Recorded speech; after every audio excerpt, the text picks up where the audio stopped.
Okay, guys. So my name is Hemu. We are from Skilled Inspirational Academy. Just welcome to your Palo Alto Firewall PCNSC training.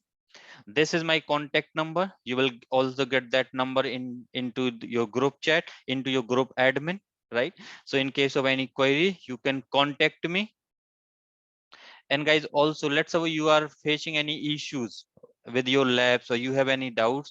I am available over the weekdays starting from 5 p.m. to 6 p.m. During this time, you can call me or any of my WhatsApp, you can text me basically as well anytime. But definitely you will get the reply during this time window because this time window is dedicated for the students only. This is my email ID. So if you need any kind of help via email, you can just write the email. Here I have put my LinkedIn profile as well. We have also launched our application. So this is the application where you will get all your recordings. So I will put you that link for Android users. You have to download through this link. For iPhone user, you have to download through this link, and our organization code is VNCPH. And you can also able to access these recording by a web browser. So this is the link for web browsing, and this is the organization code. Okay, these are the some other details like our Palo Alto software link, EVNG software links, and lab setup videos playlist on YouTube. So I will just put you that details in your group chat today. So you will get the details. Now, what I need just one support from you. I have shared one Google Sheet, right? So everyone needs to fill that Google Sheet first. So I'll get your email IDs, and I have seen some of the people they have put like some other IDs, right? But I need your Gmail one actually for sharing the softwares and all. I just need your Gmail ID. Just remember, okay?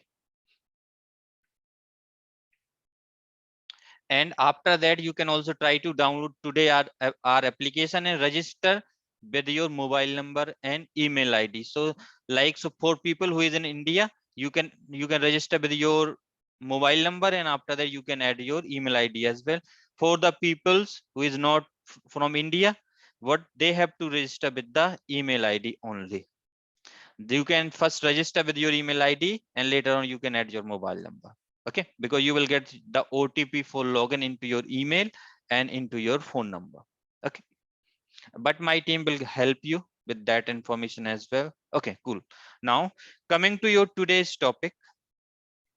So this is your first class, so I will start with what is firewall, what is stateful inspection, Palo Alto firewall history, Palo Alto Firewall operating system, Palo Alto Firewall hardware devices, virtual devices, what is single pass software, and parallel processing hardware and packet flow.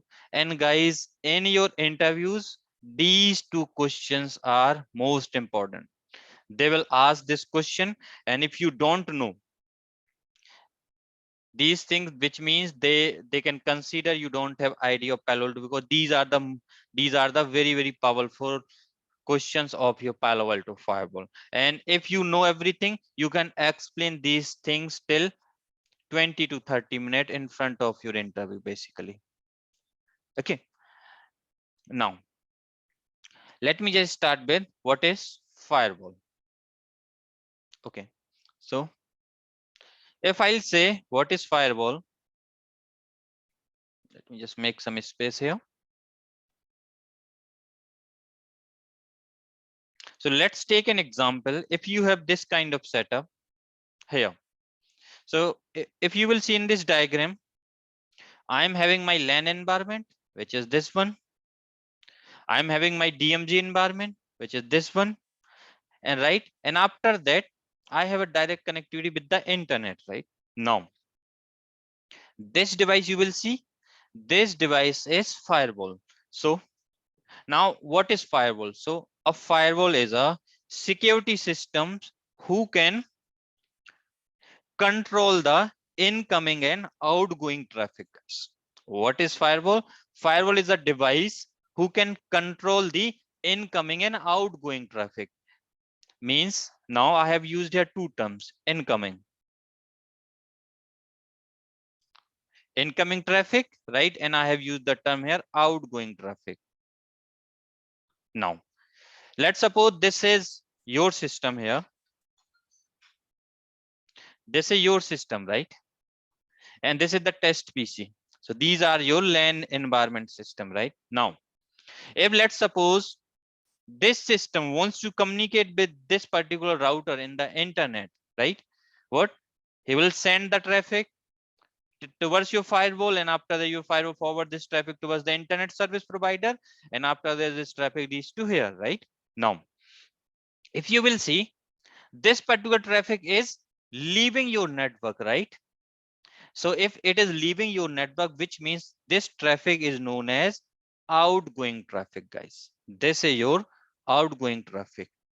Now, when this router, he received this request, so he will give the reply. Your reply go like that. Now, when this reply is given by this router, right? So this particular traffic is entering inside your network. This traffic is known as incoming traffic. Now, what my firewall will do? So as per the definition, firewall is a security system who can allow the traffic, who can deny the traffic as per the configured security rules, right?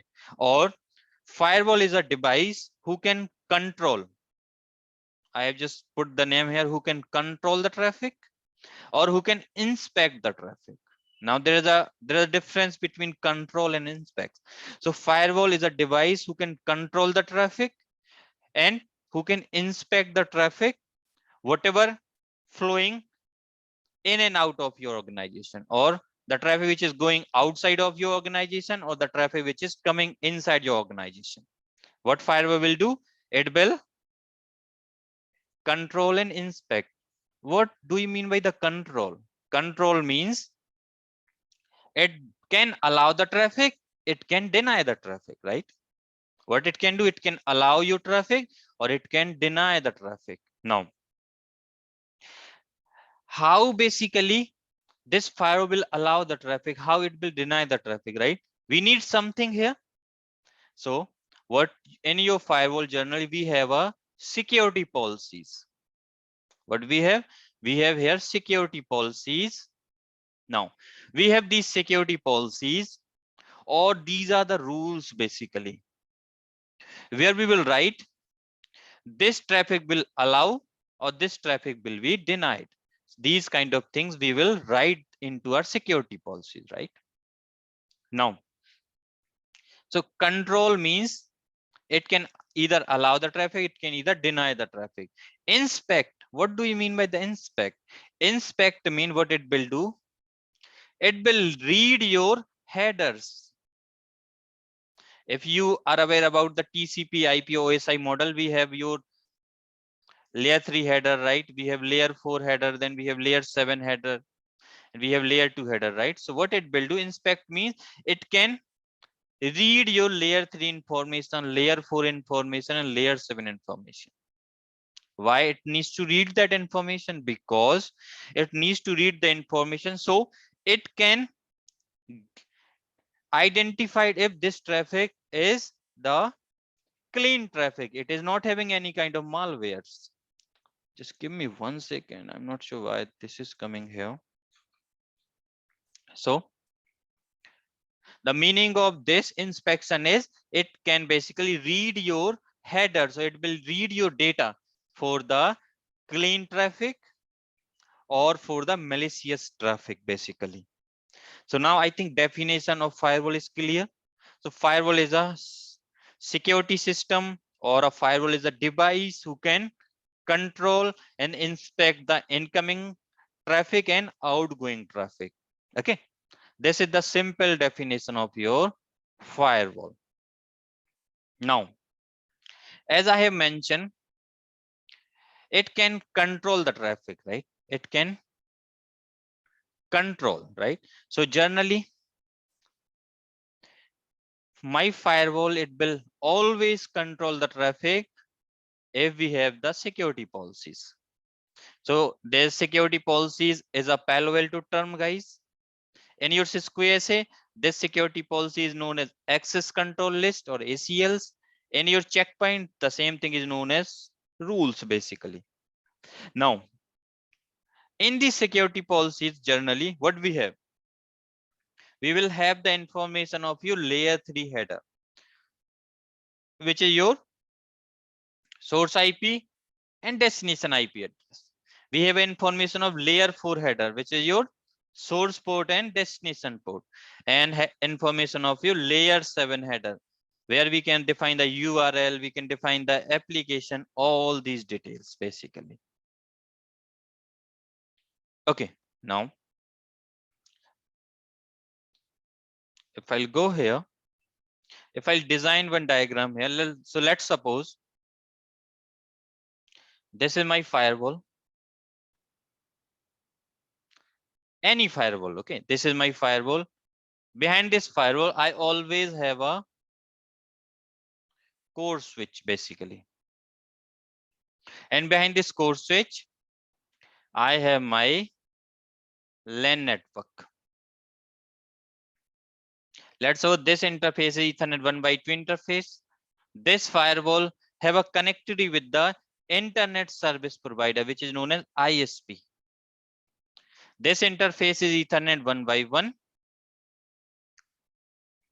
And after that, let's suppose we have this particular user here. This is your LAN user. Maybe you are sitting in your office, and this internet service provider, it has a connectivity with other part of the internet, right? Maybe it has a connectivity till Facebook,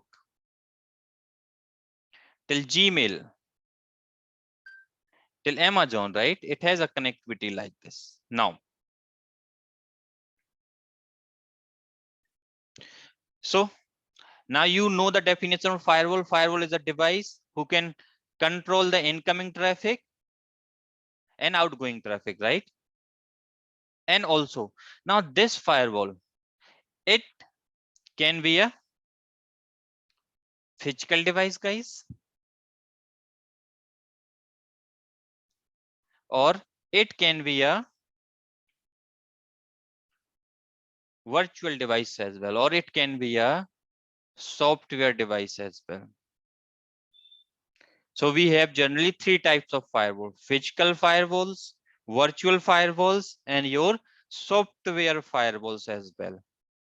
So the best example, your Palo Alto. In Palo Alto or your Cisco, your checkpoint, you will get the physical device as well for them, and you will get the virtual device as well for them.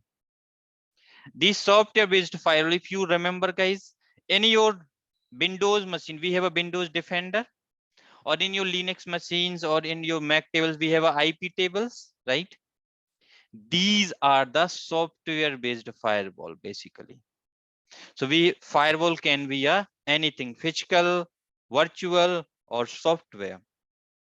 Okay, now let me just coming to your now let me just coming to here. If I write down, now I will also cover here one more thing basically. What is the difference between next generation firewall and legacy firewall? Because this is also a interview question basically. In your interviews, they will ask you what is the difference between next generation firewalls and legacy firewalls, guys. Okay, now what I will do, first I will write down here some next generation firewall. So next generation firewall is your Palo Alto. Palo Alto is the next generation firewall. Your checkpoint, also a next generation firewall. Your FortiGate or Fortinet is also a next generation firewall. Your Cisco FTD FMC is also a next generation firewall. So guys, these are the most popular next generation firewalls. Now I will write here legacy list. So in legacy list, basically, I will put here Cisco ASA, because Cisco ASA is the most used firewall across the globe, guys. It's still Even it's a legacy firewall, but around 6 billion people is still using your Cisco SA firewall, guys. Just remember. Okay. Then your Juniper SRX. This is also a legacy firewall. Then we have a Sophos. Then we have a firewall from Dell, firewall from HP, right? There is a multiple list, basically. We have a multiple firewall as well. But these are your next generation firewalls and these are your legacy firewalls. Now, in your interview, what they will ask, can you just name few next generation firewall? Can you just write few legacy firewalls? Okay. And also after that, they will ask, what is the difference between legacy firewall and your next generation firewall? So now let's discuss the difference between them, guys. So let's suppose I am having a Cisco ASA firewall on my network right now. Just a normal ASA firewall. I have here my LAN network, and here I am having my WAN network or internet. This is the internet ISP provider, internet service provider, and here you have some servers over the internet. Let's suppose this is the Facebook. Okay, here we have one user, which is this one. Now, apart from Facebook, let's say Facebook IP address is 200.1.1.1. I'm just taking here hypothetical IP address for Facebook, and we have here torrent as well. Now torrent IP address is 200.1.1. maybe 2. This is the IP address of torrent. But guys, just remember, torrent IP address is not fixed. This IP address is not fixed in case of torrent. Okay. And let's suppose this LAN subnet is LAN PC having IP address 10.1.1.100. Now, if I'll go into your CCNA, we have a TCP IP model, right? Or we have a OSI model. According to these models, if I write down here, in your layer 3 header, we are having major fields are your source IP and destination IP, right? These are the two major fields. And in your layer 4 header, what we have generally two protocols here, TCP and UDP. These are the most popular ones because your around 90% of your internet is running on TCP, right? And so these TCP and UDP, they are having two most important fields, which is source port and your destination port, right? These are the two most important field of your TCP and UDP headers.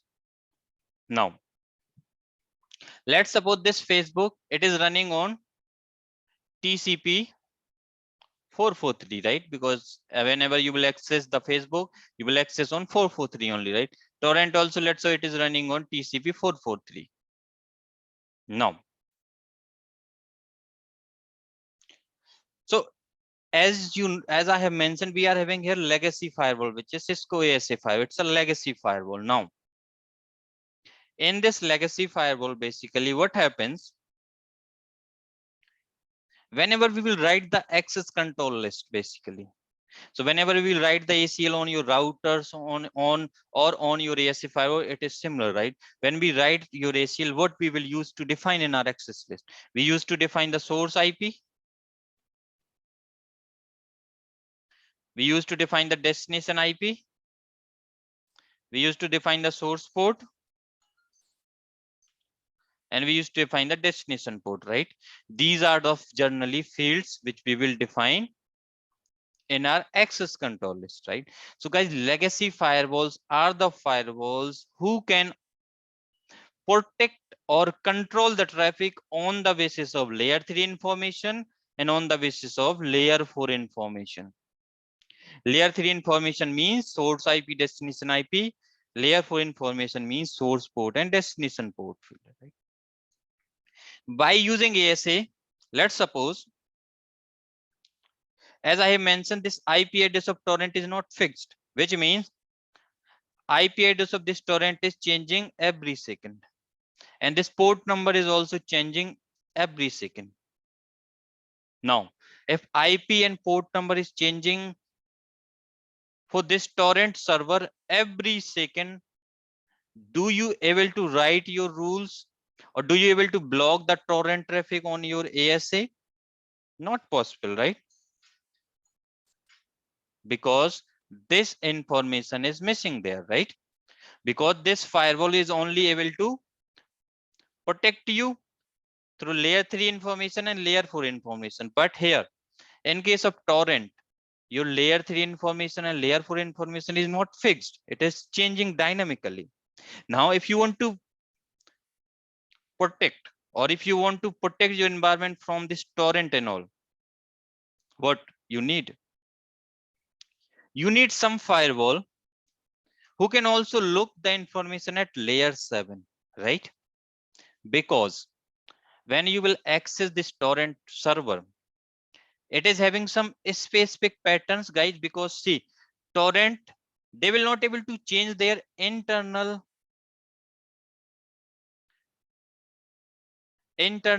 code, we can say, of their website, right? Whatever HTTP code they are running, they cannot able to modify this particular code every second, right? Which means that code is unique, right?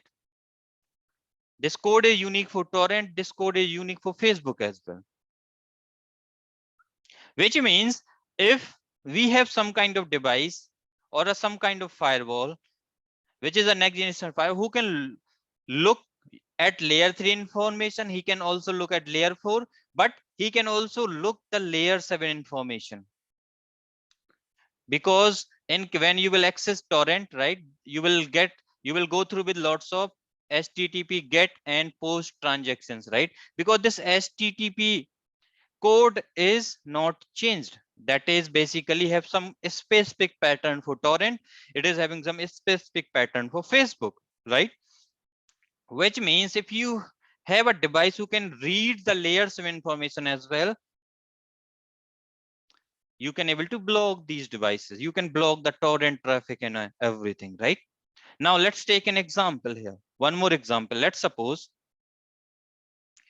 you have here one hacker. This is the hacker system. Now, while you are basically now not hacker, yeah, you can consider this is one of the server maybe on the internet where somebody has put one file. Now, this user, what he is just trying to download this file. Now on this file, basically they have basically added one malware. What they have added one malware code on that file. Now, if you will see when they will added this malware, your malware is also part of layer 7 information only, because we have a data at layer 7, right? So when they will added the malware on this file content, which means it's a layer 7 information, right? And your ASA firewall, it is only able to understand layer 3 header and layer 4 header, which means it cannot also able to protect us from these kind of malwares as well, right? Now you again need a one device who can understand, who can read your layer 7 inspection or best thumb, who can inspect the layer 7 information. What? The device who can inspect the layer 7 information, only basically who can inspect the layer 7 information, he can give you the protection from these kind of malwares and all, right? So guys, now I think you get the answer here. What is the difference between next generation firewall and legacy firewall? So your legacy firewall, they can only able to protect the traffic on the basis of layer 3 and layer 4 information, but your next generation firewall, they can protect your network from layer 3 information, layer 4 information and layer 7 information, guys. Now, if I write down here, your layer 7, right? What are the layer 7 features which is offered by your next generation firewall and which are not available into your legacy firewall? So if I write down the feature here, the first and most important feature is your application identification. Means in your Cisco SA firewall, you cannot able to write your security rules or your ACLs on the basis of application, right? Let's say you want to block the Facebook, or you want to allow the Facebook, but you want to block the Facebook chat. You want to block the Facebook post. Means you will not get such kind of granular control on your applications, right?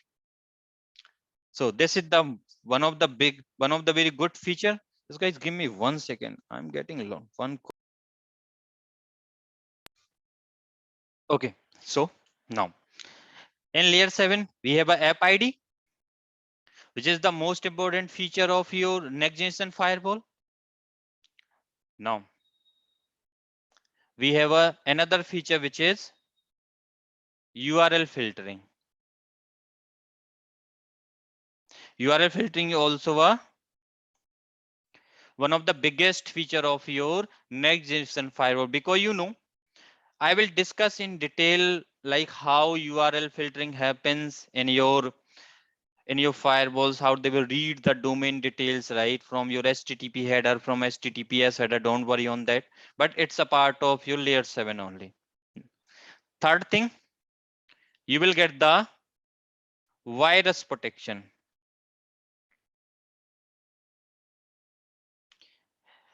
You will get the virus protection. This is also part of your layer 7 only. Fourth thing, you will get the spyware protection. Fourth thing, or fifth one, you will get the protection from vulnerabilities.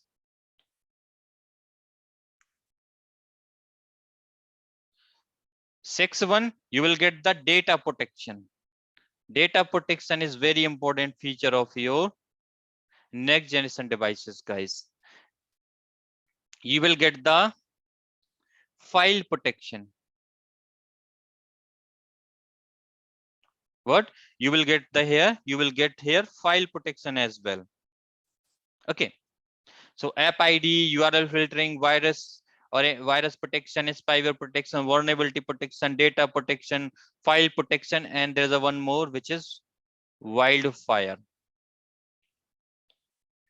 or in the normal language, this is also known as sandboxing. Don't worry, we have a dedicated sessions, guys, for all these particular features. So these are the some features which is available into your next generation devices only. Your Palo Alto, your Checkpoint, your FortiGate, and your Cisco FTD FMC, they are supported these particular features. But your Cisco ASA, Juniper, and all, they are not supporting these particular features. So these are the three things which you want to know with regards to what is next generation firewalls and what is legacy firewalls, guys. Now let's come to your actual explanation of your Palo Alto networks. Okay. So guys, now I will first explain you a little bit about the history of Palo Alto networks. So, or before going to the history, what I can do, let me just go through with stateful inspection, basically, because if I'll explain the stateful inspection, you will get the history as well of your Palo Alto firewall. So what is stateful inspection? Before that, guys, everyone is clear with what is next generation firewalls and what is legacy firewalls?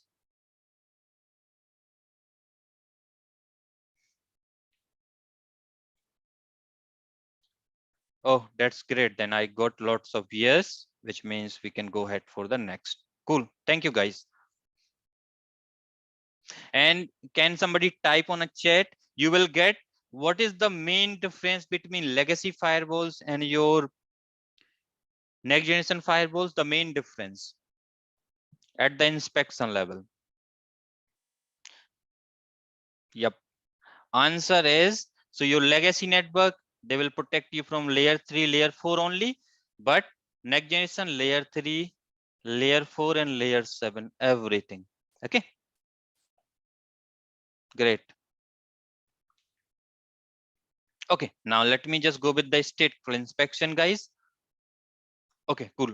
So what is stateful inspection? So before going to the stateful inspection, let me explain you here one thing, guys. Most important things. Let's suppose I have here one router. This is just a normal router, guys. I have one PC here and I have one server here. This is PC. Now on this PC, it is having IP address 10.1.1.70. I always use 70 here because my internal PC having IP address 10.1.1.70. And this server, it is, let's say, having IP address 10.2.2.70. It's a web server, guys. So on web server runs on which port, guys? Can you just type on chat? Cool. So your web servers generally it runs on 80 and 443. 443 when we are using SSL, but normally let's take an example here. We are running this web server just on port 80. Now on this server, we are having here one file of 2 GB. It's just a one movie, guys. Okay, we are just trying to download one of the movie. It's just a 2 GB of MP4 file, guys. Cool. Now,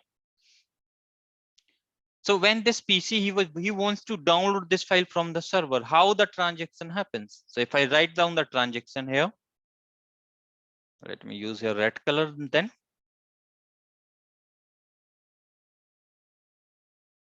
Okay. So what? Because this server, it is running on web services, which means it will use a TCP. And guys, always remember in your TCP, always first they will go through with the TCP three-way handshake, right?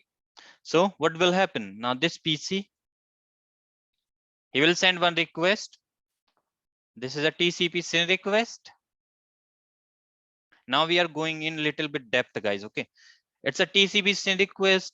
Now this router, he received this request. Let's suppose on F0/0 interface. This is F0/1 interface. Just a router, guys, normal router. When he received the request, so what it will do? When this router, he received the request, so this router processed this request at the ingress level, because we are receiving this request on this particular port, right? On this port, we are receiving this one. So whenever we receive anything, that is known as ingress, guys. Whatever traffic is going out from the interface, that is known as egress. Egress means that the interface from which traffic is going out. Ingress means the traffic where the interface where we are receiving the traffic. That is ingress and egress, guys. Okay. So what will happen now? This particular router, he will do the ingress processing. And after that, this router, he will, let's suppose you are using ACL, then it will check that particular send request against the access control list. Let's suppose you are using NAT as well, then this request also go through the NAT. If you are having other things, right, let's suppose, then it will also go through with the routing. If you are using policy based forwarding, then it will also go through the PVF, right? Multiple things it will do, right?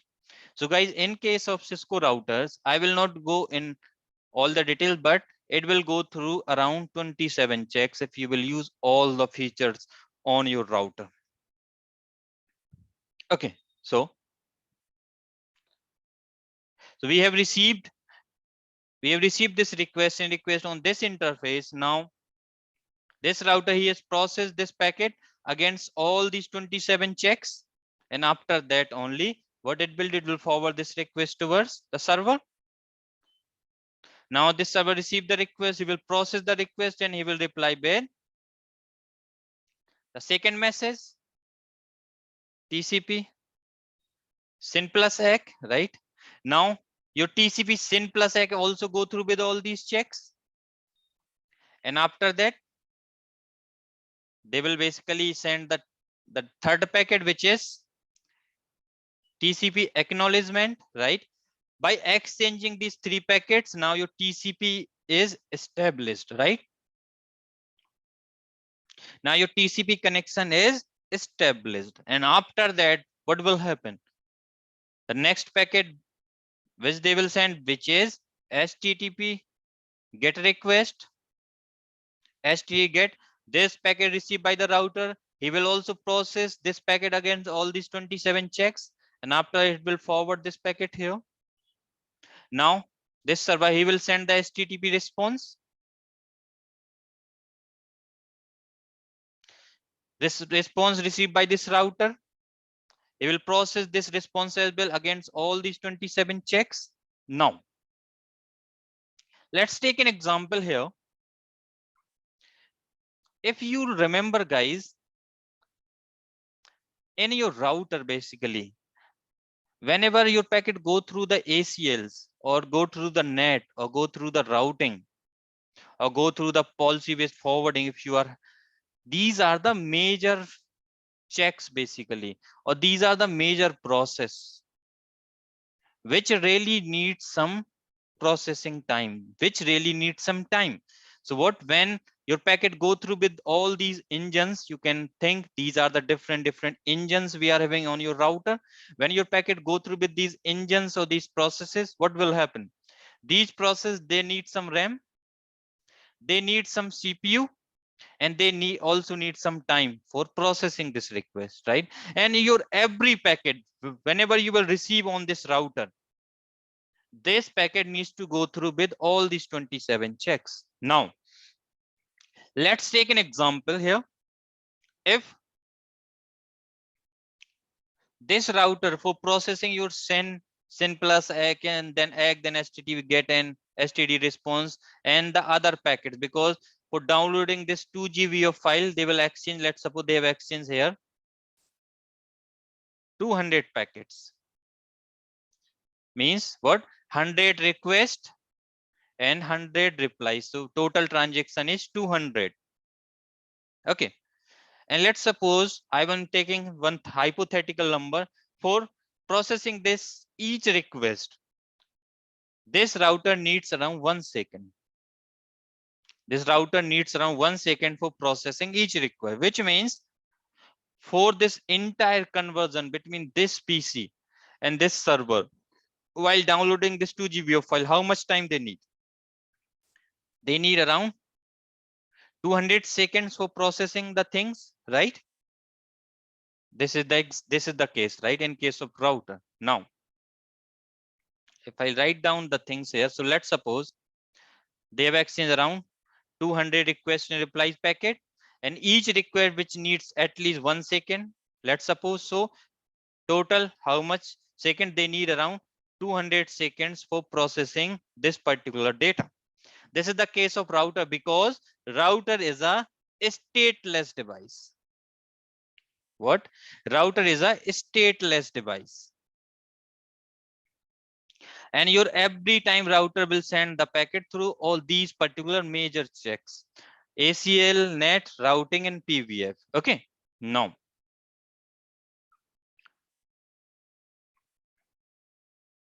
if I'll go down here, now let me just write down for the firewall, how firewall do the things.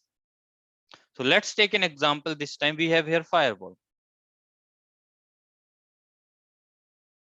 And this is my Palo Alto firewall now, guys. Just remember, this is my PA firewall. I have same setup. This is my PC out there having IP address 10.1.1.70. Same server here.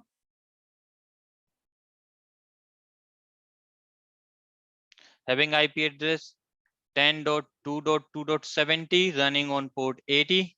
It is having same 2 GB of file. This is a .mp4 file and we are just trying to download. Now, let's see the transaction how happens in case of firewall, guys. And if you know this processing, guys, you can able to troubleshoot your issue easily. Just remember, this is the most important thing as well. So now they will start the conversation. So what you will see, they will send first SYN request, TCP SYN pack, right? Now when this firewall, he has received this TCP SYN request on Ethernet 1x2 interface, because we are receiving this request on Ethernet 1x2 interface, right? So whenever we will receive the packet, that interface now become the ingress interface basically. And when my firewall complete the processing, that packet will go out through Ethernet 1x1 interface. So that interface become the egress interface. That's the concept of ingress, means the interface where we have received the packet. Egress, the interface from which packet is exit out from your device. So when my firewall here received the TCP SYN request, so guys, now let me write down how my firewall process the TCP SYN. TCP SYN. So in your Palo Alto firewall, what will happen? TCP SYN, what it will do? First, your packet will be processed again the ingress stage. Now these are the guys packet flow stages basically. Okay, these are the different packet flow stages. So first, your Palo Alto file process the packet again ingress stage, then flow lookup. Don't worry, what is this flow lookup? I will explain you later. Ingress stage, then flow lookup, and after that your packet go through with the session setup stage, or this stage is known as slow path. Just remember, in your interview they will ask what is fast path, what is slow path. Okay, so session setup stage, after that packet process against the fast path,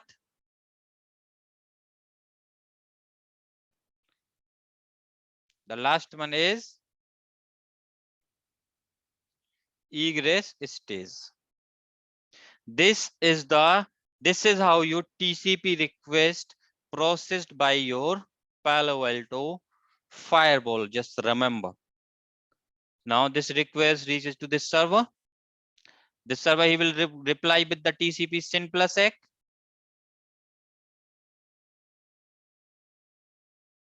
Now let me write down how my firewall process the TCP SYN plus ACK. TCP SYN plus ACK packet. This is the second packet, guys. Just remember. Ingress stage.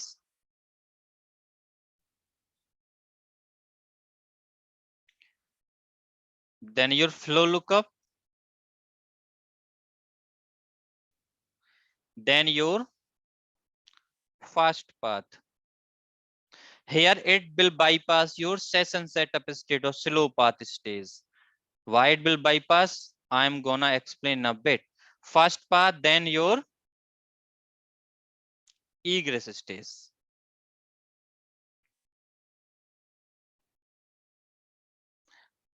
After that, this request reached here. He will send the TCP ACK packet, the third packet of your TCP 3-way handshake. Now,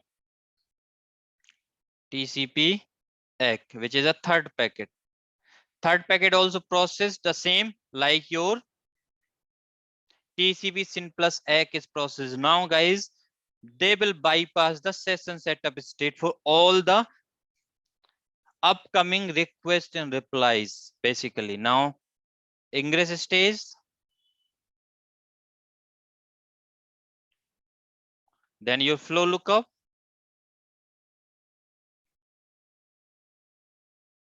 then your fast path, then your egress stage. And after that, you will see they will get here HTTP GET request. That request reached here.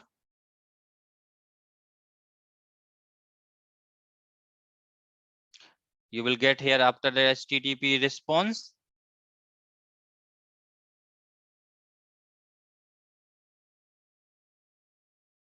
HTTP response. Right? Now you will see you will see lots of other transactions as well here, right? Now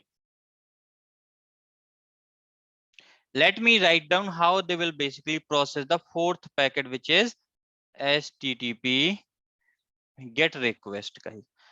This thing you can just keep in your mind basically how this thing is happening, because this is most important thing if you want to understand the Palo Alto firewall, guys. Just remember ingress stage,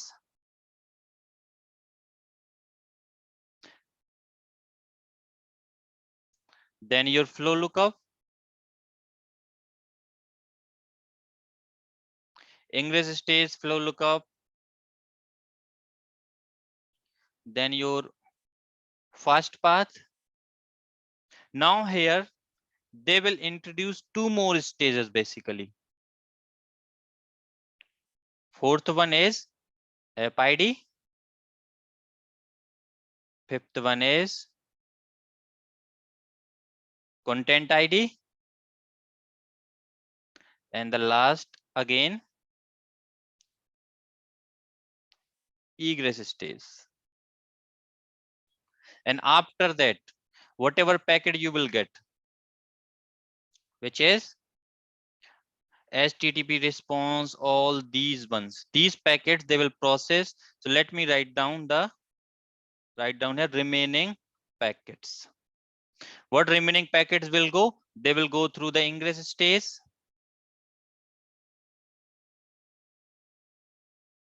then your flow lookup, then your fast path. Now guys, they will not go through with your app engine, but app engine will be bypassed this time. They will go through with the content engine, because once your application is identified, they will bypass your app engine, okay, until there is a application shift. So don't worry, that part we will discuss in your application shift in details, then your egress state. So this is how your Palo Alto firewall process these requests. Now if you will see here, when this PC has sent this TCP SYN request, so what generally it will do? It will create the packet like this. On this packet, source IP address is 10.1.1.70. Destination IP address is 10.2.2.70. Source port bot, it will choose any random port. Let's say it has taken here 1025. Destination port is fixed, which is 80. Right? Now this is the content of your TCP SYN request, right? Now from this packet, when my firewall here received it, he will basically start processing at ingress stage, then flow lookup, guys. So for this flow lookup, what it used to do, this flow lookup is also known as session table. Session table I can say, or we can say connection table, session table, connection table, or flow table. Because on Cisco SA, this is known as connection table. On Palo Alto, it is known as session table or flow table. What it will do, it will create one entry into the session table basically. How it will create that entry? So for creating this entry, what it used to do, so if I write down the things like that, just make some space here. Now this is basically, so from TCP SYN, what he has get the source IP address, which is 10.1.1.70. On this packet destination IP address, which is 10.2.2.70. This destination IP address of this server. Source port is 1025. Destination port is 80. Now, let's suppose this interface Ethernet 1x2. It's a part of inside zone because Palo Alto is zone-based firewall. Let's suppose this interface is inside and this interface is outside. So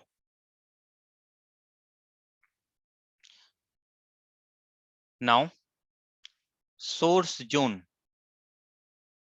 or I can say what is the ingress zone here? Ingress zone is inside, right? It will put here inside. And what is the layer 3 protocol, guys? What is the layer 3 protocol number for TCP? Yes, Santosh, you mentioned destination IP wrong. Don't worry, man. Just example, okay? So layer 3 protocol number is 6 for TCP, right? Now, my Palo Alto Fire, what he has done, he has extracted these 6 tuple information: your source IP, your destination IP, your source port, your destination port, your ingress zone or source zone, and your layer 3 protocol. What it will do, it will extract or it will collect this particular 6 tuple information. This is also known as 6 tuples. What it will have collected this 6 tuple information, and after that on this information, what he has done, my Palo Alto 5 used to run the MD5 hash. MD5 is a hashing algorithm, guys. So what he has run the MD5 hash, and when we run the hash, you will see we will get one value here, right? Maybe some kind of value.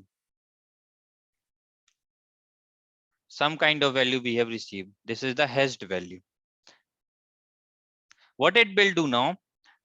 Now this value it will store into a table, or what it will do, it will store this information into flow table or session table. And what it will also allocate one session ID. Let's suppose it has allocated session ID is her 100. This is the session ID, and it has stored this particular information into the flow table or session table. Now for the storage purpose, what it will use in a backend, it will use MongoDB database, because it needs some kind of database to store this information, right? So what it will do now, it has stored this information into this table, into flow table, right? So guys, because you know this TCP SYN, it's a first packet of this particular conversation between PC and server 1, right? Or this flow, which means when it will do the flow lookup, so whenever my file receive the packet, what it will extract this information first, it will run the MD5 hash, and it will generate this key. This key is known as flow key. What this key is known as flow key. And now how it will do the flow lookup? It will check this flow key into the flow table if there is any matching entry. If there is a match, what it will bypass the session setup state always. But as you know, this is the first packet, right? As I have mentioned here, this is the first packet. So for first packet, there is no existing flow, there is no existing session, right? That's why this packet go through the session setup state, which is slow path. And guys, in your Palo Alto 5, in your slow path, your major checks, your zone protection check, your zone protection and TCP state check, your routing lookup, and your policy based forwarding, your secure, your net, your security policies. These are the major checks which we have into your slow path, guys, which really needs time for processing the request. What? These things, these checks only happens into the session setup state, right? So in Palo Alto Firewall, what used to happen, because when we have received the first packet, so my first packet will go through with zone protection, routing, net, security policies, and if everything is good, what it will do, if everything is good, my Palo Alto firewall create a session and it will install this session into the session table. Now, whenever we have received this TCP SYN plus ACK packet, when it will do the flow lookup for TCP SYN plus ACK, what time? This time flow will be there, right? This time flow will be there on my Palo Alto firewall session table. So what it will bypass the session setup state. When we have received this TCP SYN, TCP acknowledgement packet, right? When it will do the flow is there, right? Flow is already created during the TCP SYN packet only, which means it will bypass the session setup state, this one. So if you will see here, guys, every time my Palo Alto firewall for this packet, for this, right? All the entire transactions. Let's suppose they've exchanged here 200 packets again. And what? Your TCP SYN, it has just took 1 second. Remaining packets like TCP SYN plus ACK, then STTV get, STTV response, they just take only 0.5 seconds because your major checks is bypassed for all the remaining packets. Slow path, right? That's why they have mentioned a slow path. Now, in that case, how much seconds they need for processing this request? Basically, they need around 100 seconds, right? If I'll go with this number, or maybe they just need 100.5 seconds for processing this particular entire transaction. We have here firewall, but in router, what was the number? In router we have a here number of 200 seconds, but in firewall just number is 100 seconds. See the difference basically. Why? Due to stateful behavior. So your firewall is a stateful firewall, guys. Your Palo Alto firewall is a stateful firewall. Just remember what your Palo Alto firewall is a stateful firewall. So now, what is stateful inspection? So stateful inspection is a behavior or is a feature which is supported by almost all the firewalls nowadays. And due to this stateful inspection technique, the processing or packet processing behavior of these firewalls is completely changed, right? Because now every firewall, they are maintaining the flow table or they are maintaining the session table. And if there is an entry or if they have created the session for a packet, and after that they will completely bypass the slow path or session setup state for all the upcoming request and reply messages. That's how firewall basically also, that's how your firewall process the packet. That is, guys, your stateful inspection. So in stateful inspection, my device, it will maintain the state table and it will bypass the slow path processing for upcoming request and reply messages or upcoming request and reply packets. That's how basically your firewall throughput is very high in comparison to the router. Now, so this particular stateful inspection,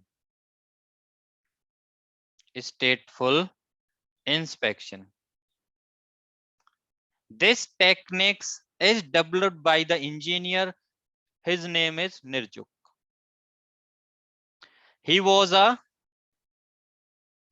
tech engineer in Checkpoint basically.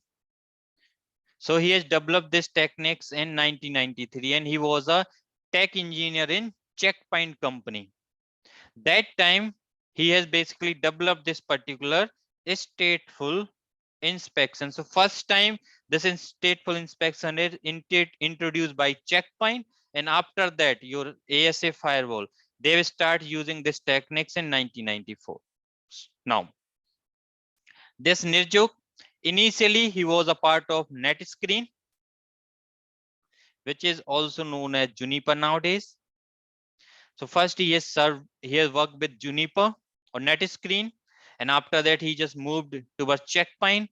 And after basically few years, he had just left the Checkpoint and he just started working in one of the firewall, which is Palo Alto Firewall. So Nirjuk is a guy who has basically developed the Palo Alto Firewall, and he had just introduced this Palo Alto Firewall in the market in 2005. So Nirjuk, he's a founder and CEO of your Palo Alto Networks, and he's a developer also. He is a developer of your Palo Alto Networks. That's why this stateful inspection history is needed to understand the journey of your Palo Alto Firewall. So Palo Alto 5 introduced in 2005, and Palo Alto is the first firewall who has supported app ID and user ID in one box. Initially, all the vendor devices, they used to support layer 3 and layer 4 inspection only. App ID and user ID, these are the two most important features which is first time supported by the Palo Alto only. And guys, just within 3 years of time, in 2008, according to the Gartner report, Palo Alto becomes the #1 firewall, and he is just leading the firewall industry. And from 2008 till today, 2020, Palo Alto Firewall is the #1 firewall, and he is the leader of your firewall industry. This is the some history of your Palo Alto Firewall, guys. Why Palo Alto become very popular? Because they come up with layer 7 inspection, layer 3 inspection, and layer 4 inspection just in one device. Just in one device, they have basically come up with, just in one box, they will get all these particular features. Okay. Now, can anyone answer this thing? I have mentioned here in your HTTP GET request, I have mentioned here these two stages, app ID and content ID. Why basically these stages are there? Why they are not in TCP SYN, TCP SYN plus ACK and ACK messages? Why Palo Alto 5 will not send you TCP SYN plus ACK and ACK packet through App Engine and Content Engine?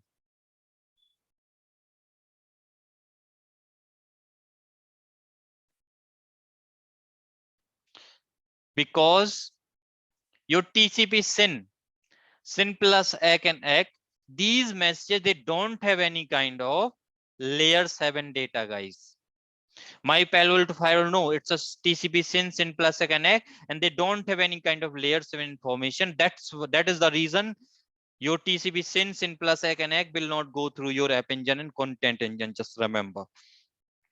This is also an interview question, guys. They will ask you in your interview, why Palo Alto 5 will not send SYN plus ACK and ACK packet through App Engine and Content Engine?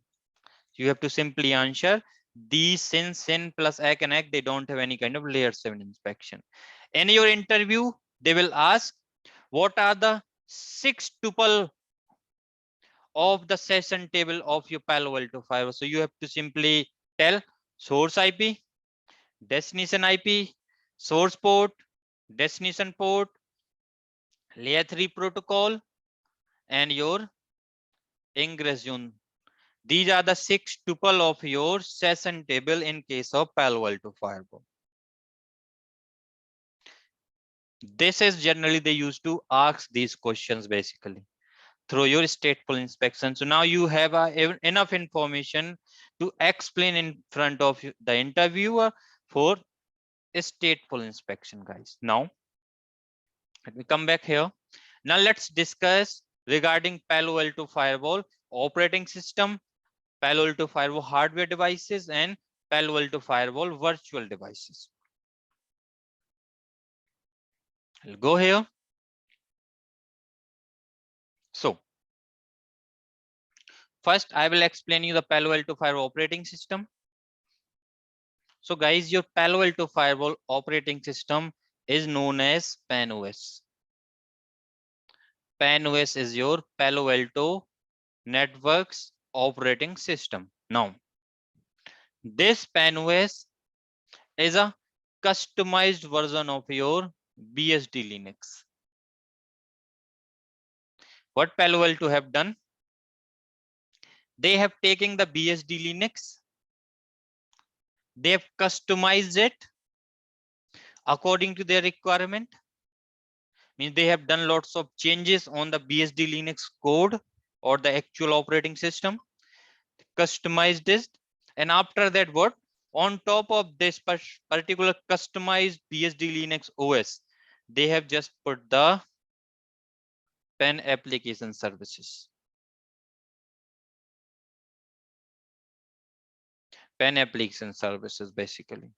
So this is your Palo Alto Fire operating system. It's a customized version of BSD Linux. Now, in your Palo Alto Firewall, that's why we have generally two planes, your management plane and your data plane.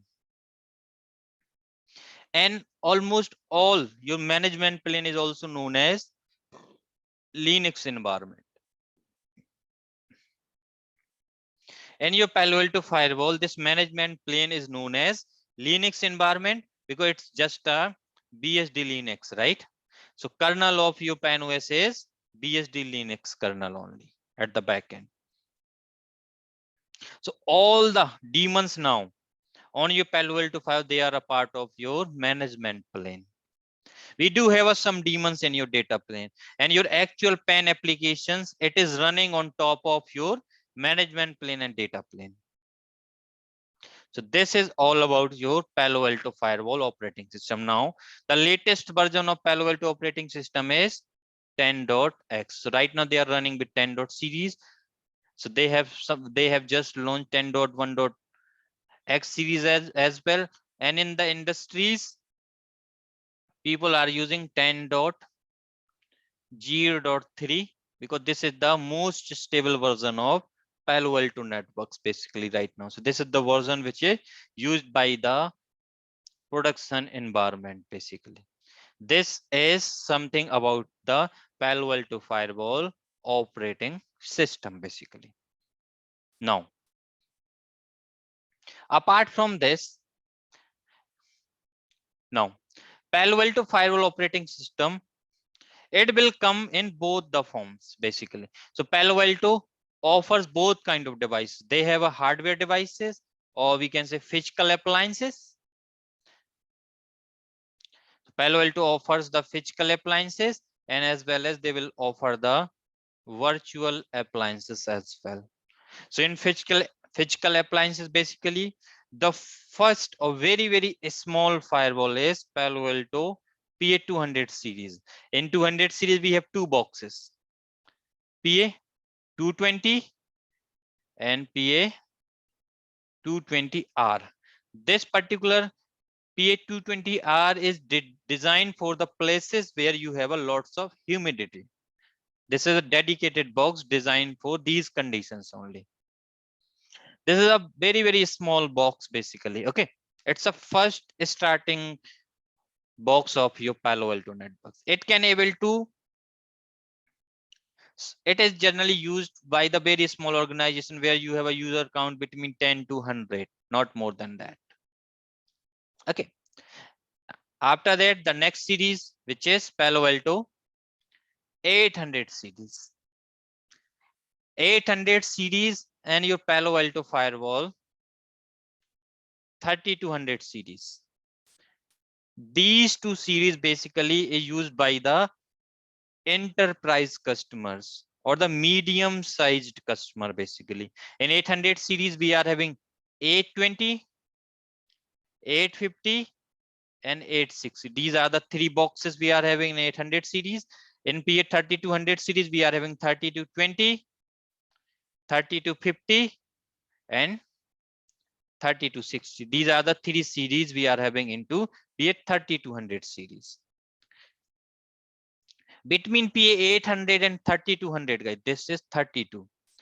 We used to had here, we used to had a 2000 series and PA 3000 series. Now these series is end of sale and end of life basically. Now they are not, Palo Alto is not selling these particular boxes, but in some organization maybe you will still get PA 3000 series box. So these are for intermediate customers or medium sized customer. And after that we have a Palo Alto 5000 series, Palo Alto 5200 series, and Palo Alto 7000 series. This series also end of sale, but still you will get this particular box into lots of data centers. You will find out PA 5000 series box will be there. The latest series are these ones. And guys, these are the data center level devices. In your data centers, you will get this Palo Alto 5200 series and 7000 series. These boxes you will get, these are the chassis of your 5200 series and 7000 series boxes. These are the some physical appliances you are having for Palo Alto networks. Now, and you have to remember these appliances and all guys for your interview purpose. Okay, do not remember all the series, but at least you can know the base series like 8200, 800, 3200, 5200, 7000 like that.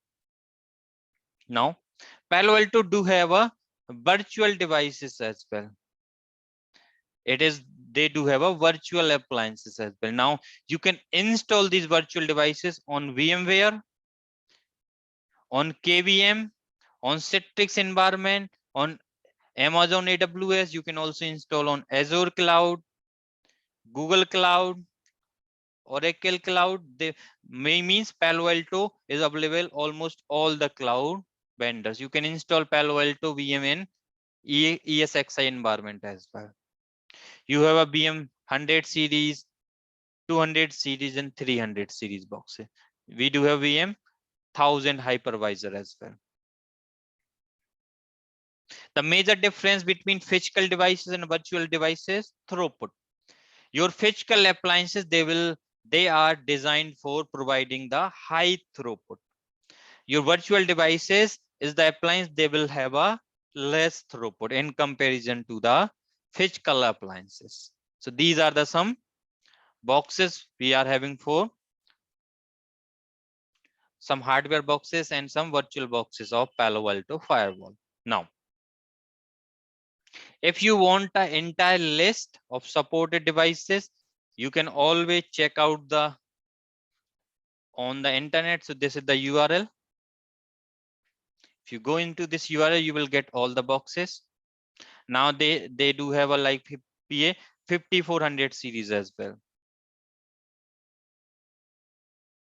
They have a 7000 series, right? 7080, 7050.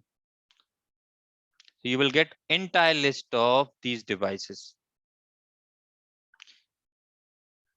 5450, right? If you want to see the details, you can click on more. You will get what is the application ID throughput, threat prevention throughput, connection per second, maximum session, right?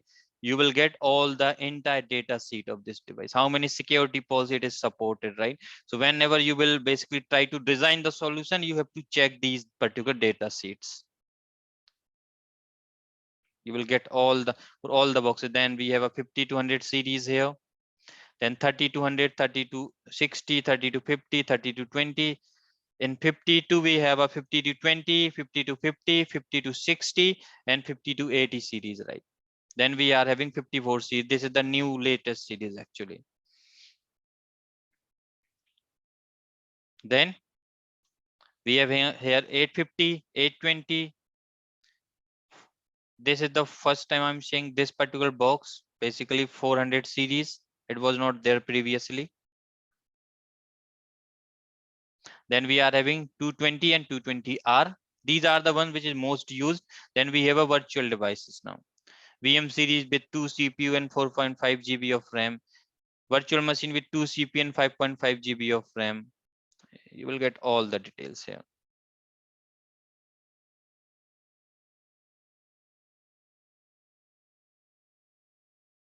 Now they are coming with these CN series devices as well. These are the Docker kind of images basically. Okay, so these are the few boxes of your Palo Alto networks. Always check out this particular link. Now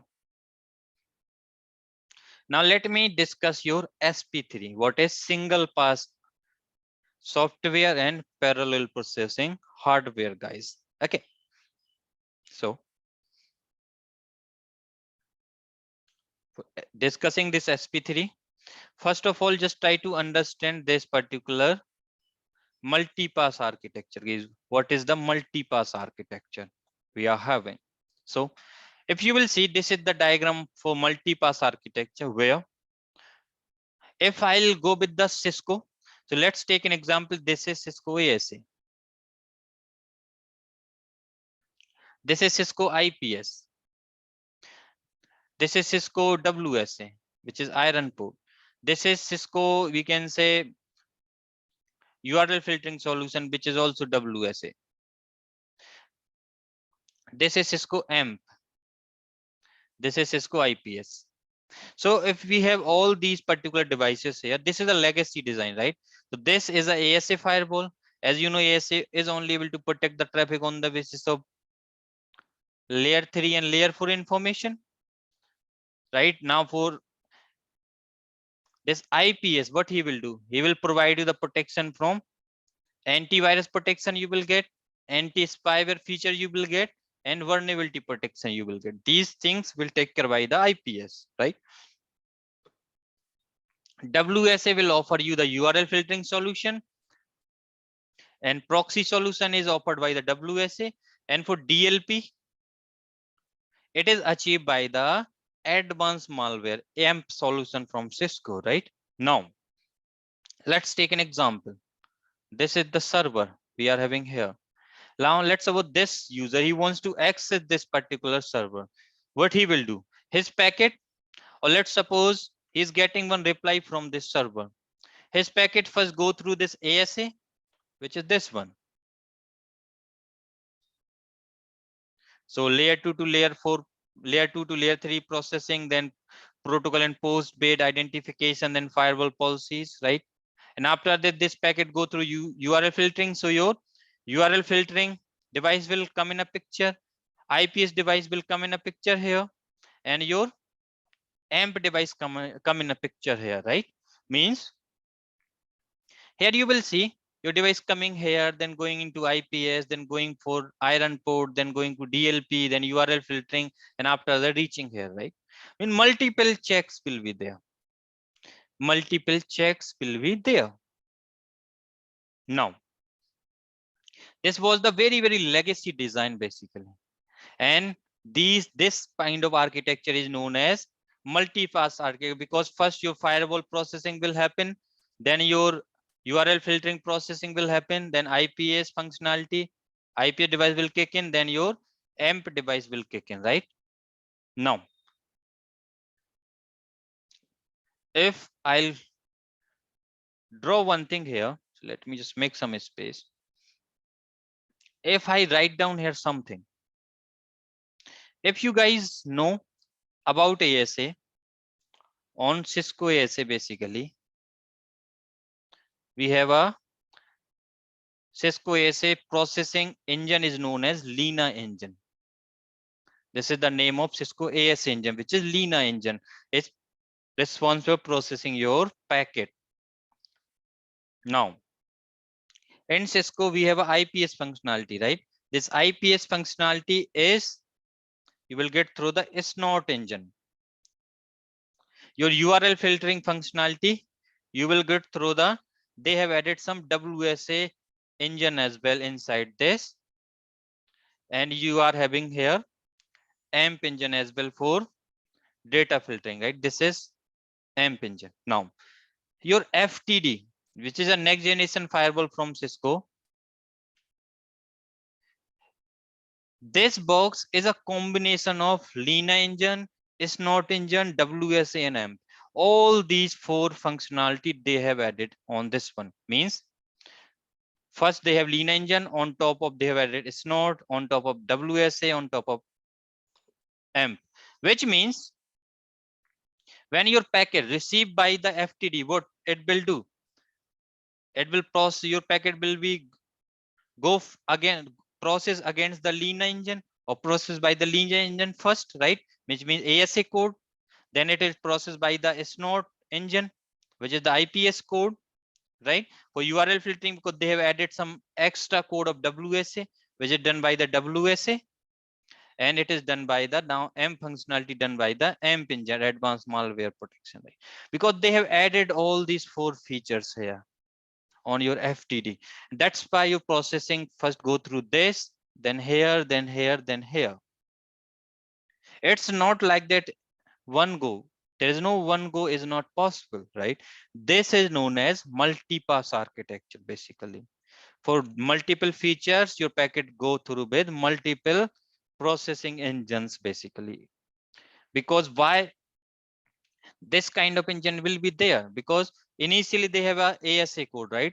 So they just keep this their ASA code, and they have just added on top of this, they have added the IPS code. On top of they have added the WSA code. On top of they have added the AMP code. They have not built the entire solution from scratch. They already had the solution, they already had the code, and they have just added one on top of another. That's it. That's why your ASA or your FTD, they are supporting multi-pass architecture. It's multi-pass architecture only. Guys, do not turn on your camera. I'm not sure why you are doing. It's disturb the entire class actually. Okay, cool. Now let's basically understand the SP3, single pass architecture and single pass software and parallel processing hardware. So guys, let me just put this guy here as well. Because without this image, you will not able to understand the things properly.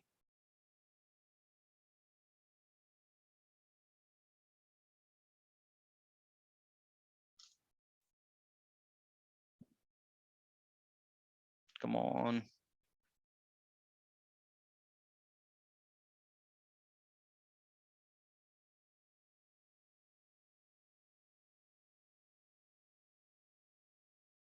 Yep. Okay, cool.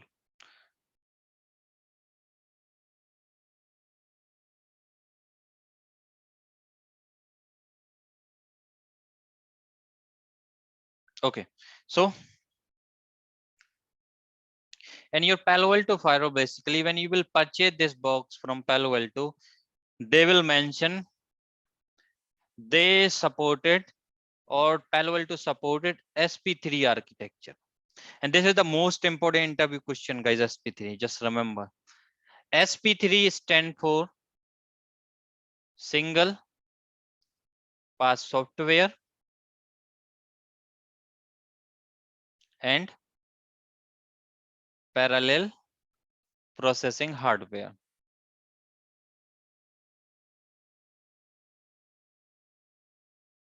This is the full form of your SP3.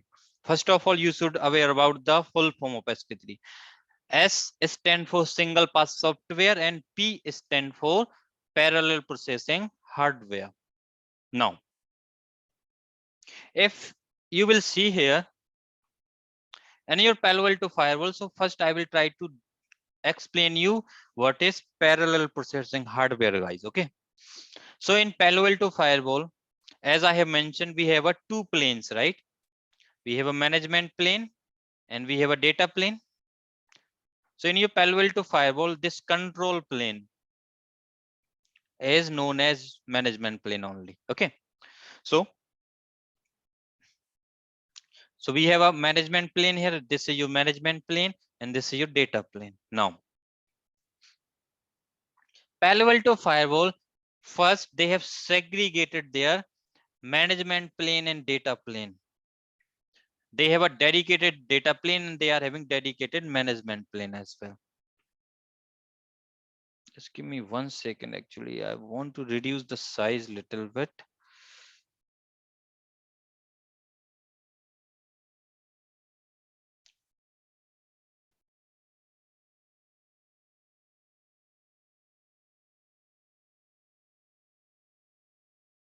Okay, now things are clear. Okay, so if you will see this diagram, they are having the management plane and data plane, right? So what Palo Alto have done, they have basically divided the data plane and management plane. Basically, they have segregated data plane and management plane. Now, in your management plane, your Palo Alto Fire is having dedicated CPU, dedicated RAM, and dedicated SSD, along with one management port and one HA port, along with your management port and HA port.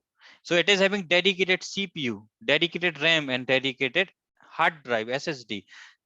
And the main functionality of your management plane is if you want to configure anything on your Palo Alto Fire, which means configuration, logging.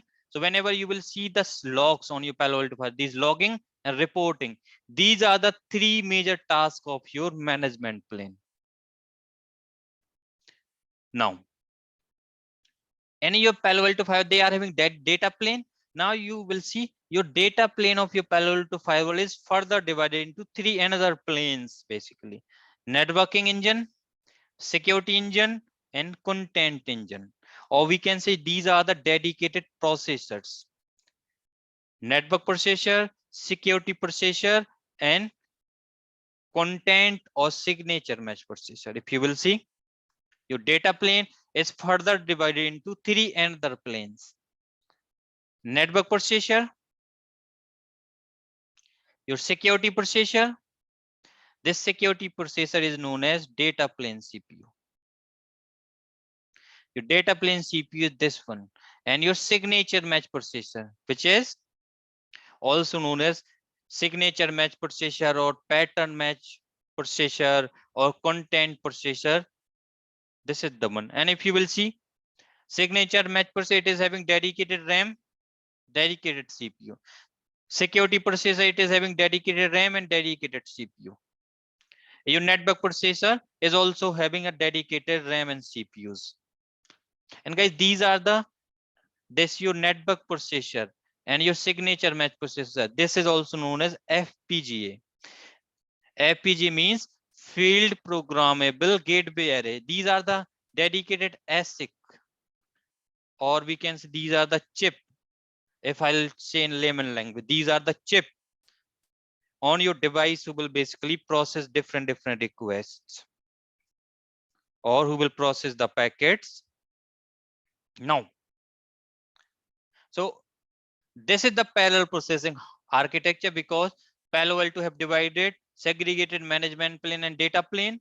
And after that, Palo Alto have divided the data plane into three another planes: network processor, security processor, and signature match processor, or network processor, security processor, or pattern match processor. Now, these particular processor, they are having their dedicated resources, which means if my network engine wants to process any request, this engine don't need to wait for the security processor to release the resources. Resources means RAM and CPU, because they are having their dedicated RAM and CPU, right? They are having dedicated resources. So they don't have any kind of resource level dependency on each other, which means if they are not having any kind of resource level dependency on each other, which means they can process the packet parallelly, right? Means maybe let's suppose from here we have received three packets: packet number 1, packet number 2, and 3. We have received the three packets at the same time, which means maybe your first packet is processed. Your first packet processing is going on at the network processor level. Packet number 2 processing is going on maybe at the security processor level, and packet number 3 processing is going on at the signature match processor level, right? Means they will do the parallel processing, guys. That's the parallel processing architecture. Now, to understand this thing in detail, guys, you have to understand there is a one block diagram. So let's discuss the block diagram of it. So in your Palo Alto firewall journey, what used to happen? We have here interface stack. So these are your interfaces.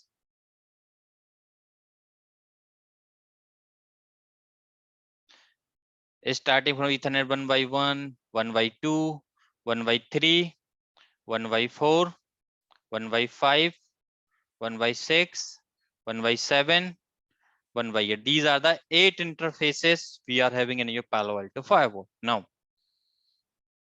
these interfaces, they always have a direct connection with one of the chip in your Palo Alto firewall. That chip name is Marvel chip.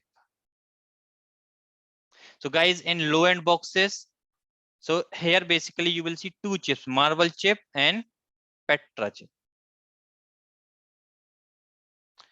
All these interfaces, they have a connectivity based with these particular chip. This is the internal chip of your Palo Alto firewall. Now, this Marvel chip we use for connecting the copper ports basically. So in your Palo Alto firewall, we have a copper ports, right? And we are having fiber ports, SFP plus port. This fiber ports, if you have a fiber port, then these ports, they have a direct always connectivity with the Petra chip. If you have a copper port, they have a connectivity with the Marvel chip. Okay. Now, this Marvel chip, it has a further connectivity with one of the chip. That chip is known as Liger chip. So Liger chip in low end boxes. In high end boxes, you will see the Tiger chip. So if I'll take example of your 5000 series box, your 5000 series, they are having the Tiger chip over here. Now, your Marvel, it has a direct connection with Liger and Tiger chip. And this particular links is known as Joy links. These are the high speed fiber links basically. Now, this Liger and Tiger, this is known as network processor.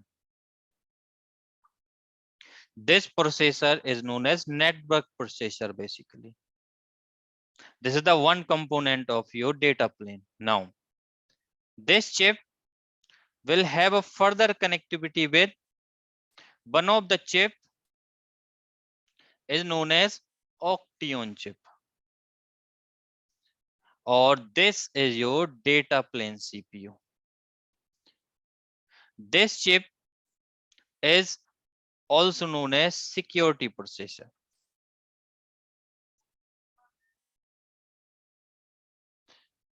They have a connectivity like this. And after that, there's a one more chip we are having in your Palo Alto firewall. That chip is known as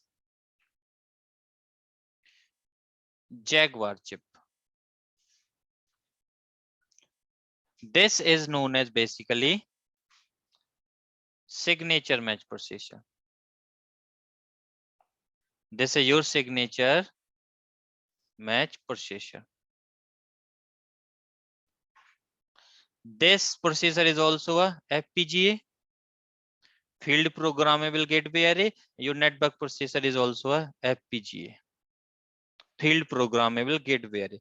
This is the diagram of your processors in your Palo Alto networks. Now, if I reduce the size a little bit,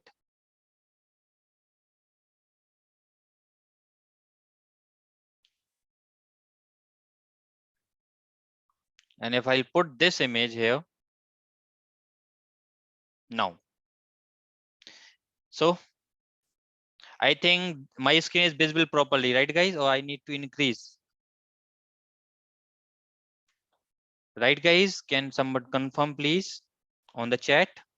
You are able to see the content properly. That's cool. Okay, thank you. Okay, now, if you will see here, your data plane, it is having 3 main component, right? Signature match processor, which is this one basically. This Jaguar chip is known as signature match processor. It is having dedicated RAM, and basically you will see your single pass software from your SP3, we have a single pass software and parallel processing hardware. Your SP3, your single pass software stuff is applied on this processor only. I will explain you how. Okay. And after we have a security processor, which is Oction chip. This is also known as data plane CPU. Now, I have write down these ingress stages, right? So I have written these stages, right? Previously, your ingress stage, then your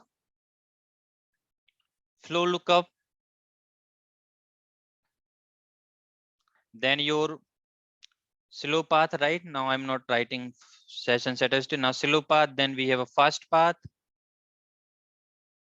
These are the packet processing stages, guys, right? And after that, we have a fifth number is app ID, then content ID, and seventh we are having egress stage of forwarding stage. Now, your data plane CPU is responsible for ingress processing, flow lookup, slow path, fast path, and egress processing. So ingress processing, your flow lookup, your slow path, and your fast path, and your egress processing is done by the Oction chip, guys, in your Palo Alto firewall. Just remember.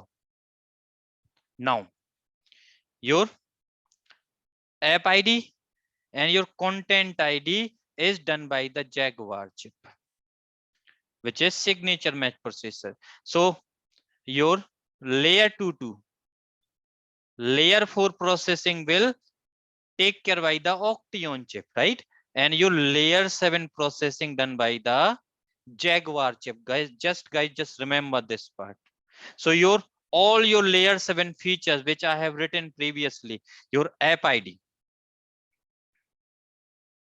and in your content ID, your antivirus protection, vulnerability protection, data protection, file policies, wildfire, URL filtering, everything is a part of your Jaguar chip only, which is signature match processor. Now, in this processor, in this signature match processor, we have a two types of algorithm. We have a DFA and AHO. Nowadays, this AHO is replaced with the a new algorithm, which is TS scan. Now, these two algorithm basically runs on this chip. Basically, on top of this chip, these are the two algorithm which is running, which runs on this chip, and they will basically helps in app ID and content ID. So your app ID will take care by the DFA algorithm. Your DFA algorithm will help you to my Palo Alto firewall identifying the application, and your AHO or PS scan will help you for the content ID, which is your URL filtering, antivirus, anti-spyware, vulnerability protection, data protection. All these things will take care by the AHO or PS scan algorithm. So just remember these parts, guys. Now, so I have explained here. So if I write down these stages here, ingress stage, then flow lookup. So your session table will take care by the data plane CPU, which is Oction chip. Then your slow path, then your fast path,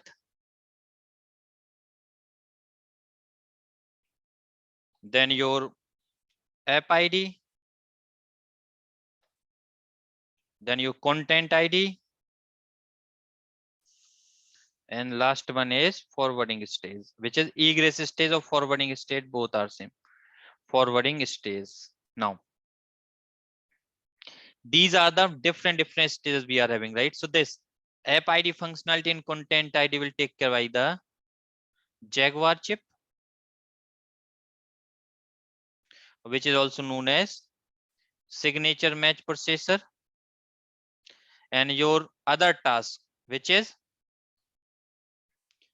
This and this. This is done by the Octeon chip.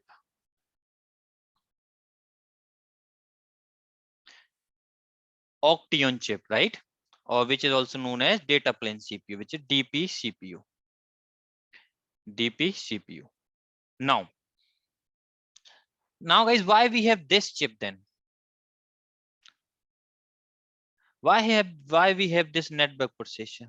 So guys, just remember, in your 200 series box, in your 800 series box, in your VM box, okay, you don't see this particular chip. So generally all these chips, they are not available into all the engines. Just remember, okay, all your physical devices, they will not have this kind of architecture. But if I'll talk about your 3200 series box or 5200 series box, 3000 series box, 5000 series box, 7000 series boxes, they are having this kind of architecture. Okay, they have this kind of architecture. Now this network processor,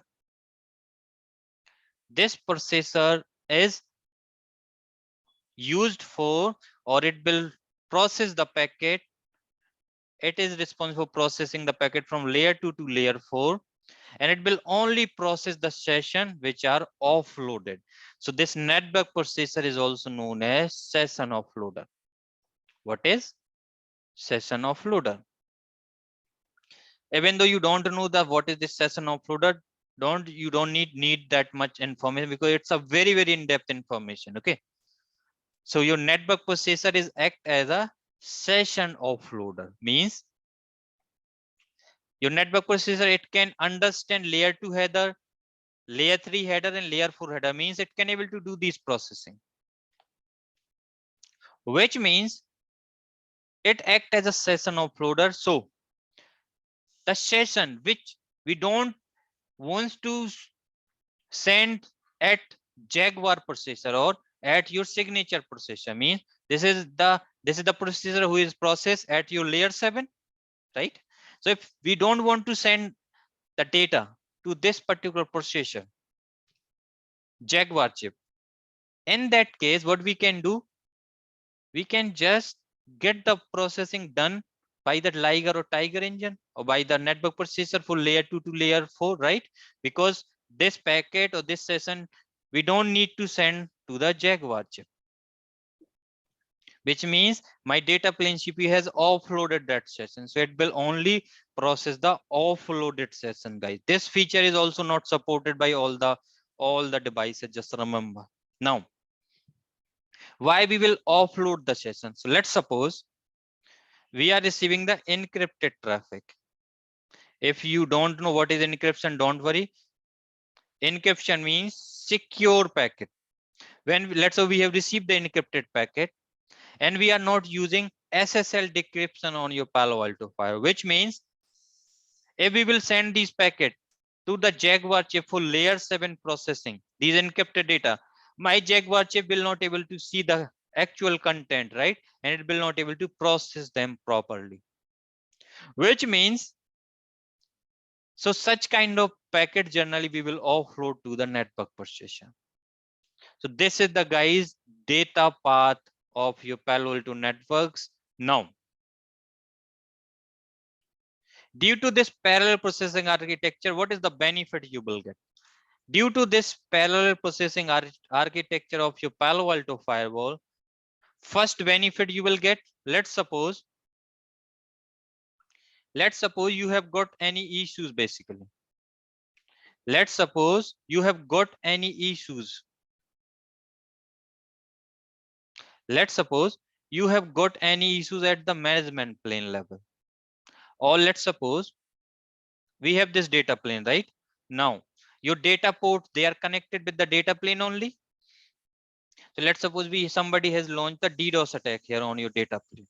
If somebody has launched the DDoS attack on your data plane, which means your entire device is choked now, right? So what you can do, because Palo Alto has divided its architecture into two planes, right? Management plane and data plane. So what you can log in into your management plane and you can basically configure the security for that. because when somebody launch the data plane, it will choke the resources of your data plane. Your management plane resources are safe. This is the one of the biggest benefits you will get. The second benefit, let's suppose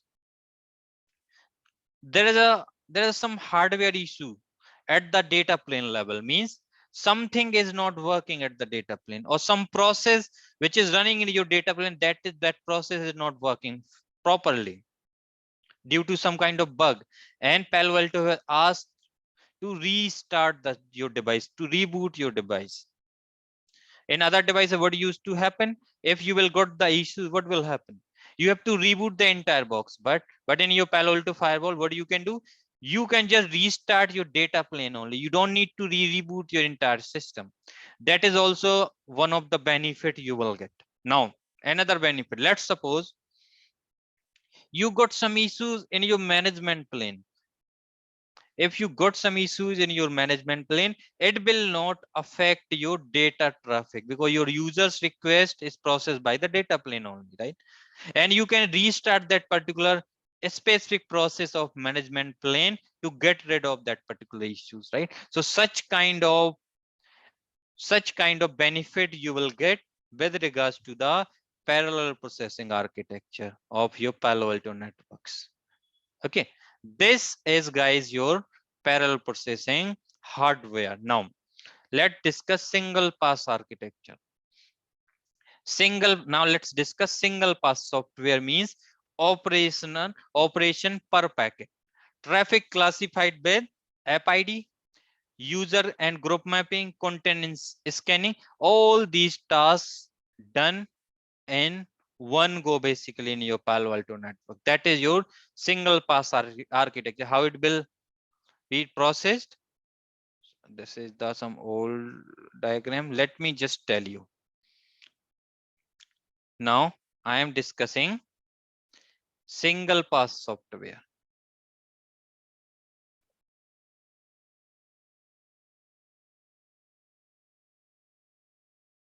So what happens basically when your packet needs to go through the layer 7 inspection, which means that packet received by the Jaguar chip. Now in Jaguar chip, you will see we are having a RAM. We have a dedicated RAM.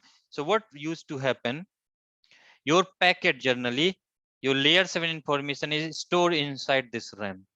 So what happened, let's take an example. This,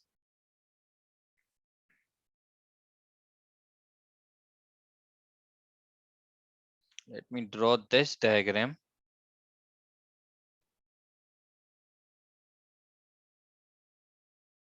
So let's suppose your packet is stored here in the RAM. This is RAM. Here we have stored the packet into these memory locations. These are the memory locations where we have stored that packet. Now,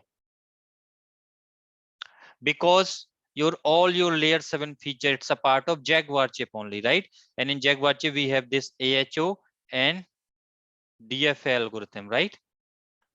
So what these AHO and DFA algorithm used to do,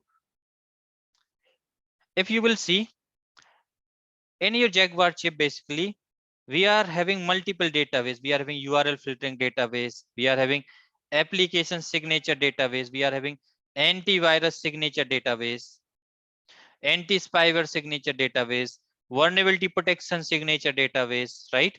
Your data filtering database, your file policies related database, your wildfire database, right? All these database we are having in your Palo Alto firewall. So what used to happen, because all these database they are running some kind of process, right? For URL filtering, we are running some process. For app ID, we are running some process. For antivirus, we are running some process, right? So what all these process, what they used to do, they used to load the packet from this RAM. They just load the packet from this RAM in one go only.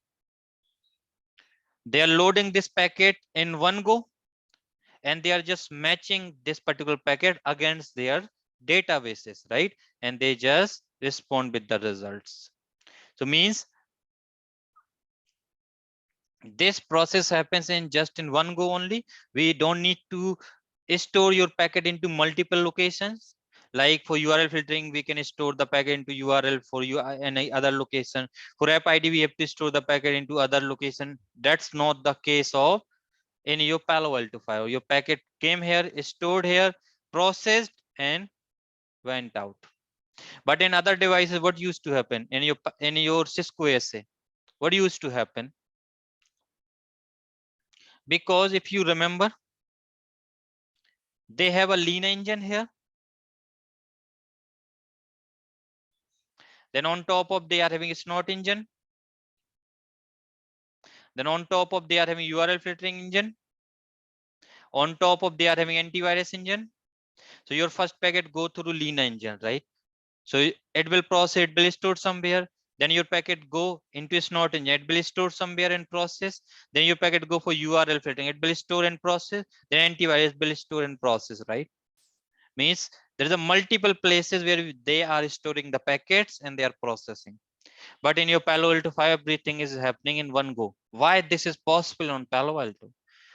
This is possible in Palo Alto because they have built their code from scratch.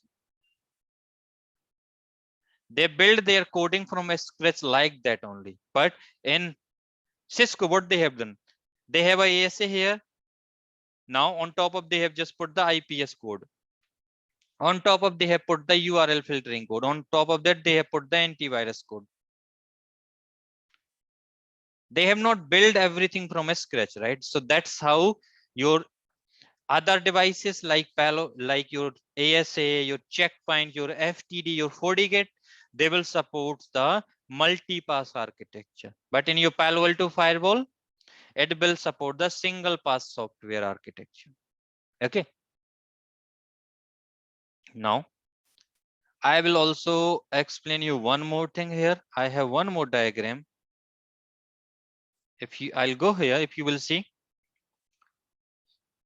In this diagram, we have a control plane and we have a data plane, right? Your control plane, it's a dedicated control plane or it's a dedicated management plane. It is having dedicated CPUs, RAM, and HSD. Data plane have a dedicated signature mesh processor, multi-core security processor, and network processor. They are having dedicated resources as well. And you will see at your data plane CPU, we have a multi-core of CPU, means it can do 16 tasks. In case of 16 core CPU, it can do 16 tasks together. Means if he received the 16 packet, it can process all 16 packets together. It is also having dedicated SSL engine for your SSL decryption related packet. It is having dedicated IPsec engine for processing your IPsec related These are the chip basically. SSL chip is there, dedicated IPsec chip is there, and dedicated decompression chip is there. They will do these particular tasks basically. Okay.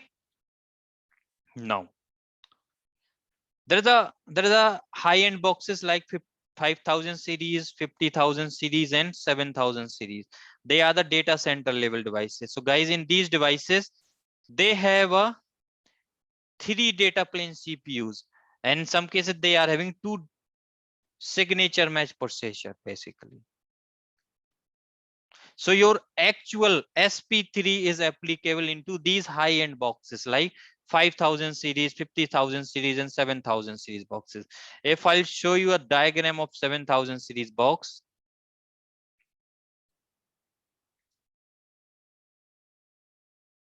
Not here. I have one diagram for that.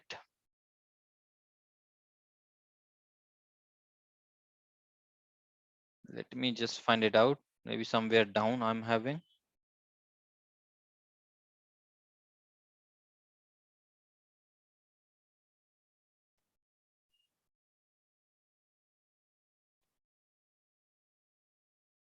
Just give me 1 second, guys. I'm just getting it where that image is basically.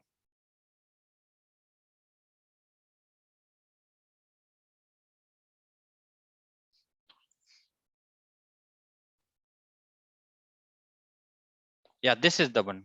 right? In 5000 series box, if you will see, we have a Petra chip because it will connect your fiber ports. We have a management plane, which is here we are having multi-core CPU. And guys, just remember these CPUs, these are the normal Intel CPU.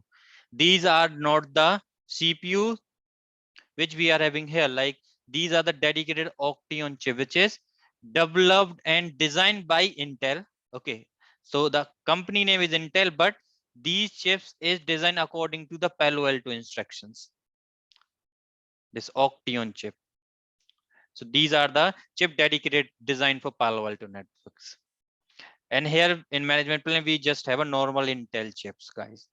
And if you will see in 5000 series box, you will see we are having 3 data plane CPU: DP0, data plane CPU 1, and data plane CPU 2. And we are having 2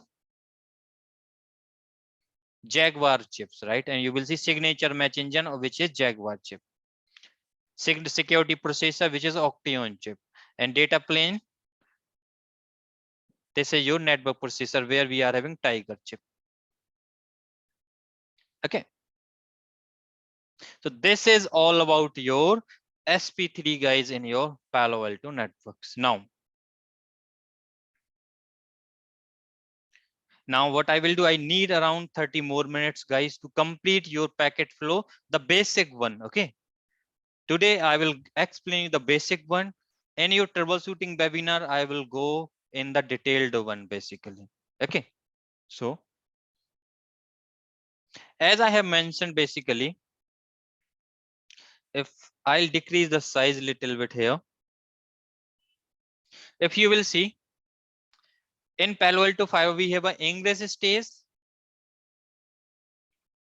then we have a session lookup or flow lookup, and then we have a fast path, we have a slow path or firewall session setup state, then we have a app ID, we have a content ID, and you will see your actual single pass software is applied here into your SP3 engine. And after that, the last one, we have a forwarding or egress stage. So these are the 7 stages of your Palo Alto packet flow, guys. Now, if I'll draw one diagram here, a simple one. I have one machine here, PC1. I have here firewall. This is my Palo Alto firewall. And I have here one server. Same, this machine having IP address 10.1.1.70. This having IP address 10.2.2.70. Ethernet 1/2, Ethernet 1/3. Let's say this is my DMZ zone. This is my inside zone. Don't worry, zone and other details we will discuss in your next classes. But here just think about it. Okay, cool. Now, when we receive a packet on your Palo Alto firewall, first time, what it will do?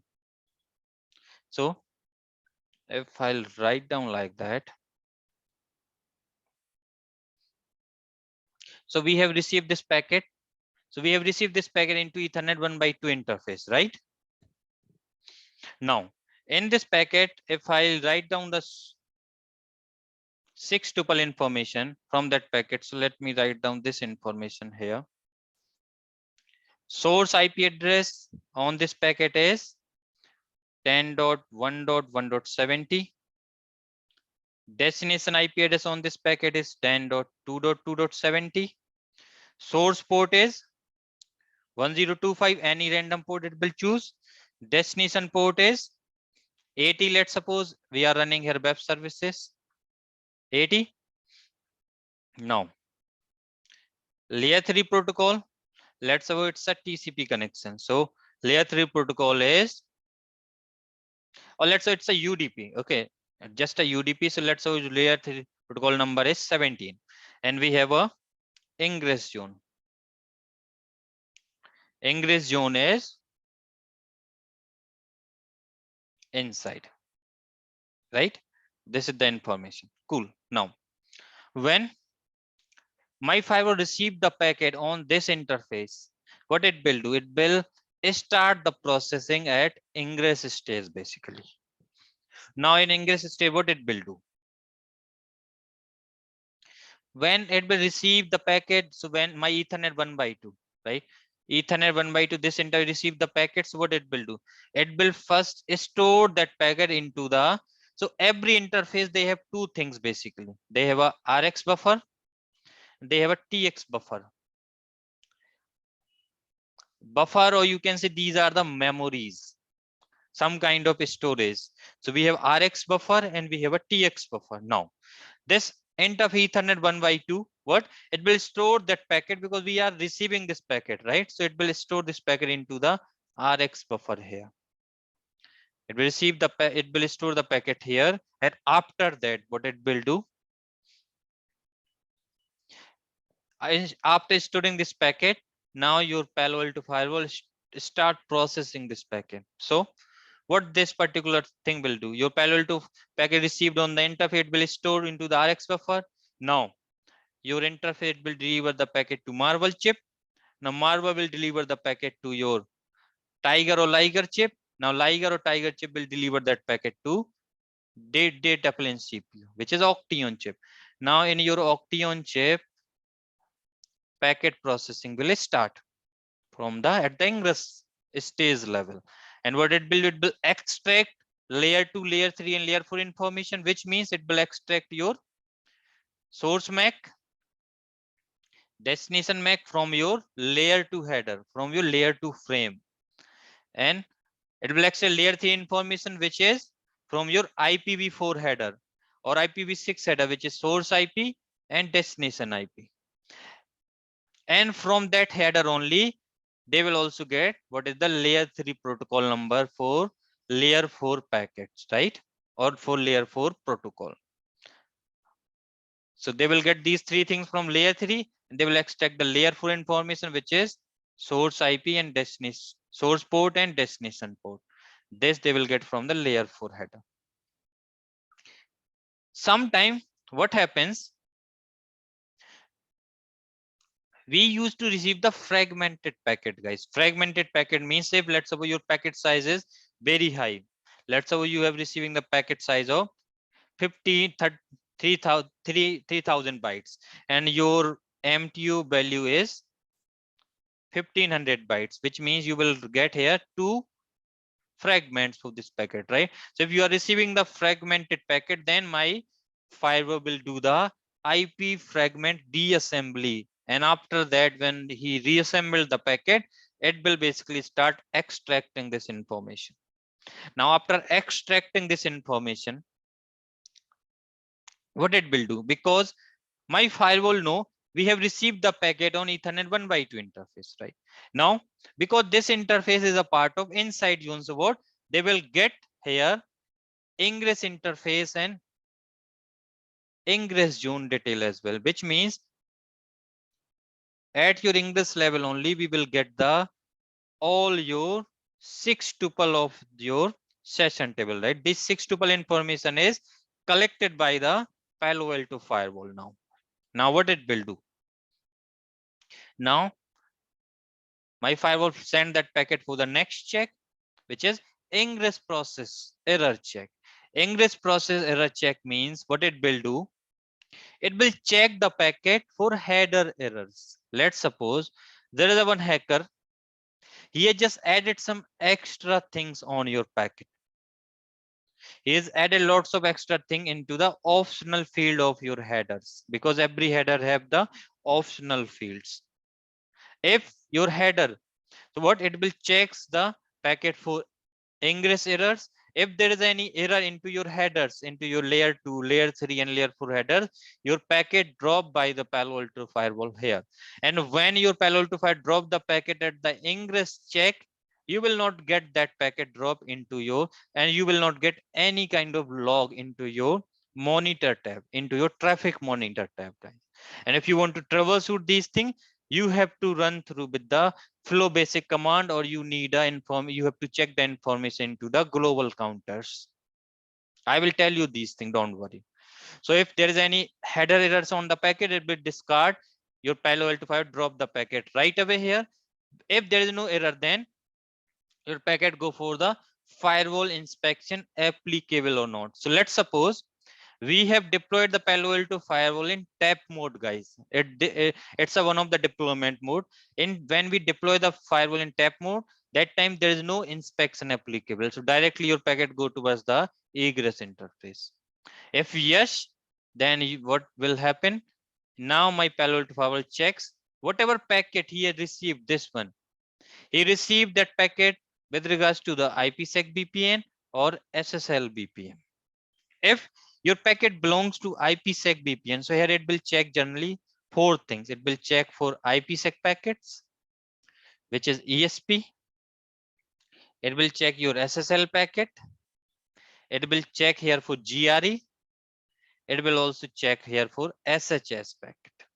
If your packet belongs to these four things, what will happen? Which means these are the tunneled packet. So now what will happen? Now your packet go for the decryption, right? Now your packet will be decrypted and they will get the actual IP header. Now your actual IP header will go through again these particular checks. In case of IPsec VPN, SSL VPN, GRE tunnel, GRE or SHS VPN or SHS packets. Okay. Once we are done with this, now your packet move towards here, which is flow lookup or session table lookup. So what will do? How they will do the lookup? We have already explained.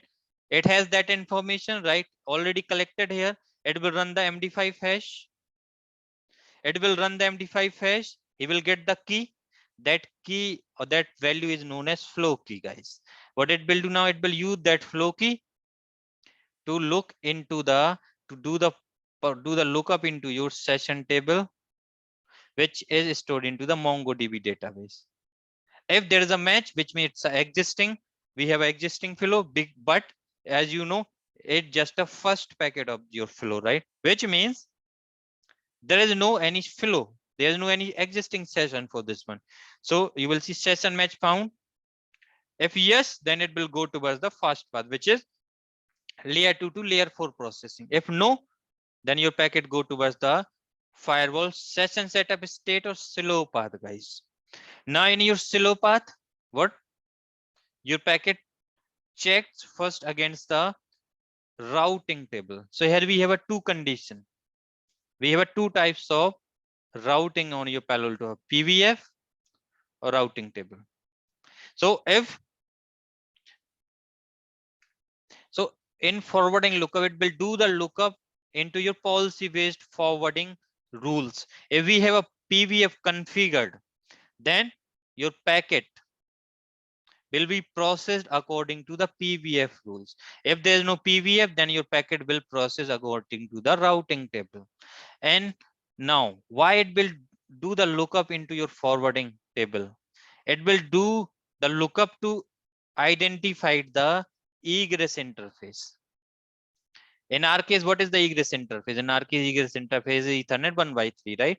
So in your forwarding lookup, what it will identify, it will get the egress interface details and it will also get the zone details. So it will get the egress into Ethernet 1x3 and zone is DMG. That's why it will do the lookup into the forwarding table, which is PVF or routing table. After getting these details, what it will move towards the next check, which is net policy lookup. In your net policy lookup, what it will do? In your net policy lookup, what here? It will check the net rules. Whatever net rules we are having in your firewalls, it will check these net rules. Now, if let's suppose it has matched net rule 1, which means let's suppose now this net rule belongs to destination net. Let's suppose if this net rule belongs to the destination net, because in case of destination net, right? And guys, remember always when we do the lookup into your routing table or forwarding lookup, we always get the lookup to for egress interface on the basis of destination IP, right? Because we want to go here, right? So we will do the lookup on the basis of destination. But in case of destination net, what will happen? Your destination may change, right? If your destination will change, maybe your egress interface may change, right? So what happened in case of destination net? Your firewall again came back to the routing table lookup to identify the new egress interface and zone details for this particular destination. If your net policy, during the net policy lookup, if my packet is matches the source net rule, which means in case of source net rule, it will just identify it here. So here it will just do the lookup, guys. It will just write down this particular session is matching net rule 1, or this session is matching net rule 2. That's it. It will just write down this information. That's it. It will not do the net translation, guys. It will not do any kind of net translation here. And after that, what? Your packet go towards the firewall security policy lookup. Now here, my packet checked against your security policies. So what will happen here? The security policy lookup happens on the basis of layer 3 and layer 4 information only, because till here basically I am not aware about the packet. I am not aware of the application, right? Because application done here, right? And this stage comes later. And I am also not aware of the URL category, right? Because URL is also part of this thing. So what here I will do the lookup on the basis of layer 3, which is source IP, destination IP, source port, destination port. I will consider here application is any and URL is any. And I will check my security policy rules. Now, if I match the rule where we are denying the packet, which means your packet will be dropped right away here. If let's suppose your security policy, the match rule action is allow, which means if we have action allow, now your packet will allow by the firewall and it will create the session and it will install that session into the session table. So guys, your session is created and installed here. And in your Palo Alto firewall, what it will do, it will store the session from client to server and server to client. And it will allocate one session ID, which is session ID 100, let's suppose, for both. This client to server, it will serve all the upcoming requests which we receive from this PC, and server to client, this it will process all the replies which we have received from the server. That's why it will maintain two flows, client to server and server to flow, with one session ID, guys. Which means your one session it have two flow key. One flow key for client to server and another flow key from server to client. Okay. Now, after that, your packet will enter into the fast path. You will see this arrow. Now your packet going into the fast path. Where? What it will do? If discard the packet if session is not in active state. Sometime what happens? Let's say your packet is not in active state, then it will discard right away, because what happens? If your package is dropped by the security policy, that time the state of your session will go into the discard state, just remember. Okay. And what it will do here, if you will see now, create the session, they will update the session lifetime, because every session have the lifetime. Don't worry, we will discuss these lifetime as well. And what now they do the net if applicable. So whatever net rule is evaluated here, now they will apply the net rule here, means your IP translation happens here. Now your packet go towards the next check, which is SSL. Now here your SSL decryption check will happen. What happens? If your packet belongs to the SSL, guys. So as you know, this is the first packet and your application is not identified. If application is not identified, which means this first packet will not go through the SSL engine, just remember. But so what if SSL decryption rule is there, then your packet go towards the SSL engine basically. Now next check, is session app identified? So your session will not go always through the app ID basically. If your application is identified, and after that if app identified is completed, that time the remaining packet they will not go through app engine, right? So session app identified, no, because it's the first packets, we don't know the application. Now your packet go towards the application engine where app override policies will match. So we can configure this app override policies to bypass the app engine related checks. And after that your packet go for the pattern based application identification, signature policy lookup, and also don't worry guys, this flow we will discuss in detail in your app ID. So I'm just going here in a very slow manner. Okay. And after that you will see when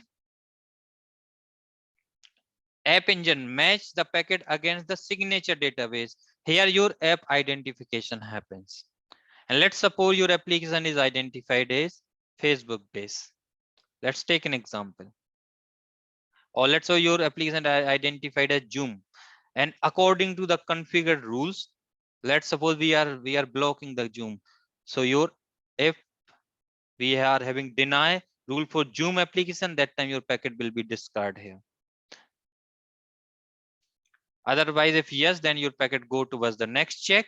If we have a security policies, if we have a like security profiles configured on that rule, that time your packet go towards the content engine, which is SP3 engine.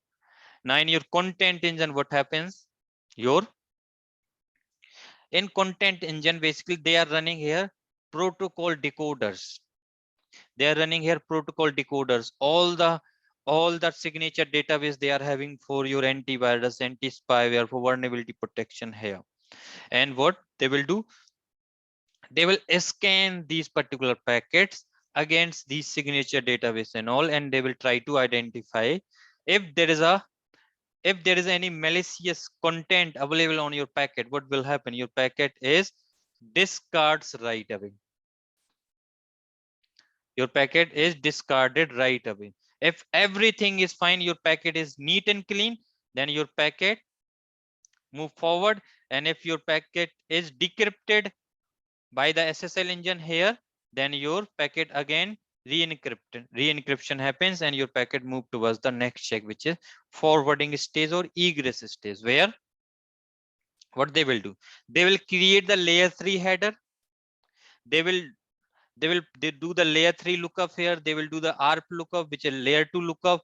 All these things, if your packet is belongs to, if we are having quality of service, if fragmentation is happening, everything is done here. If your packet belongs to IPsec or SSL VPN, now your packet is encapsulated inside the ESP header, encryption and hashing happens, and after that your packet go through the exit interface, which is Ethernet 1x3 in our case. That's how your packet is processed by the Palo Alto firewall. And this is the entire packet flow of your Palo Alto firewall, guys. Now, this is the information which I want to discuss with regards to guys today's session.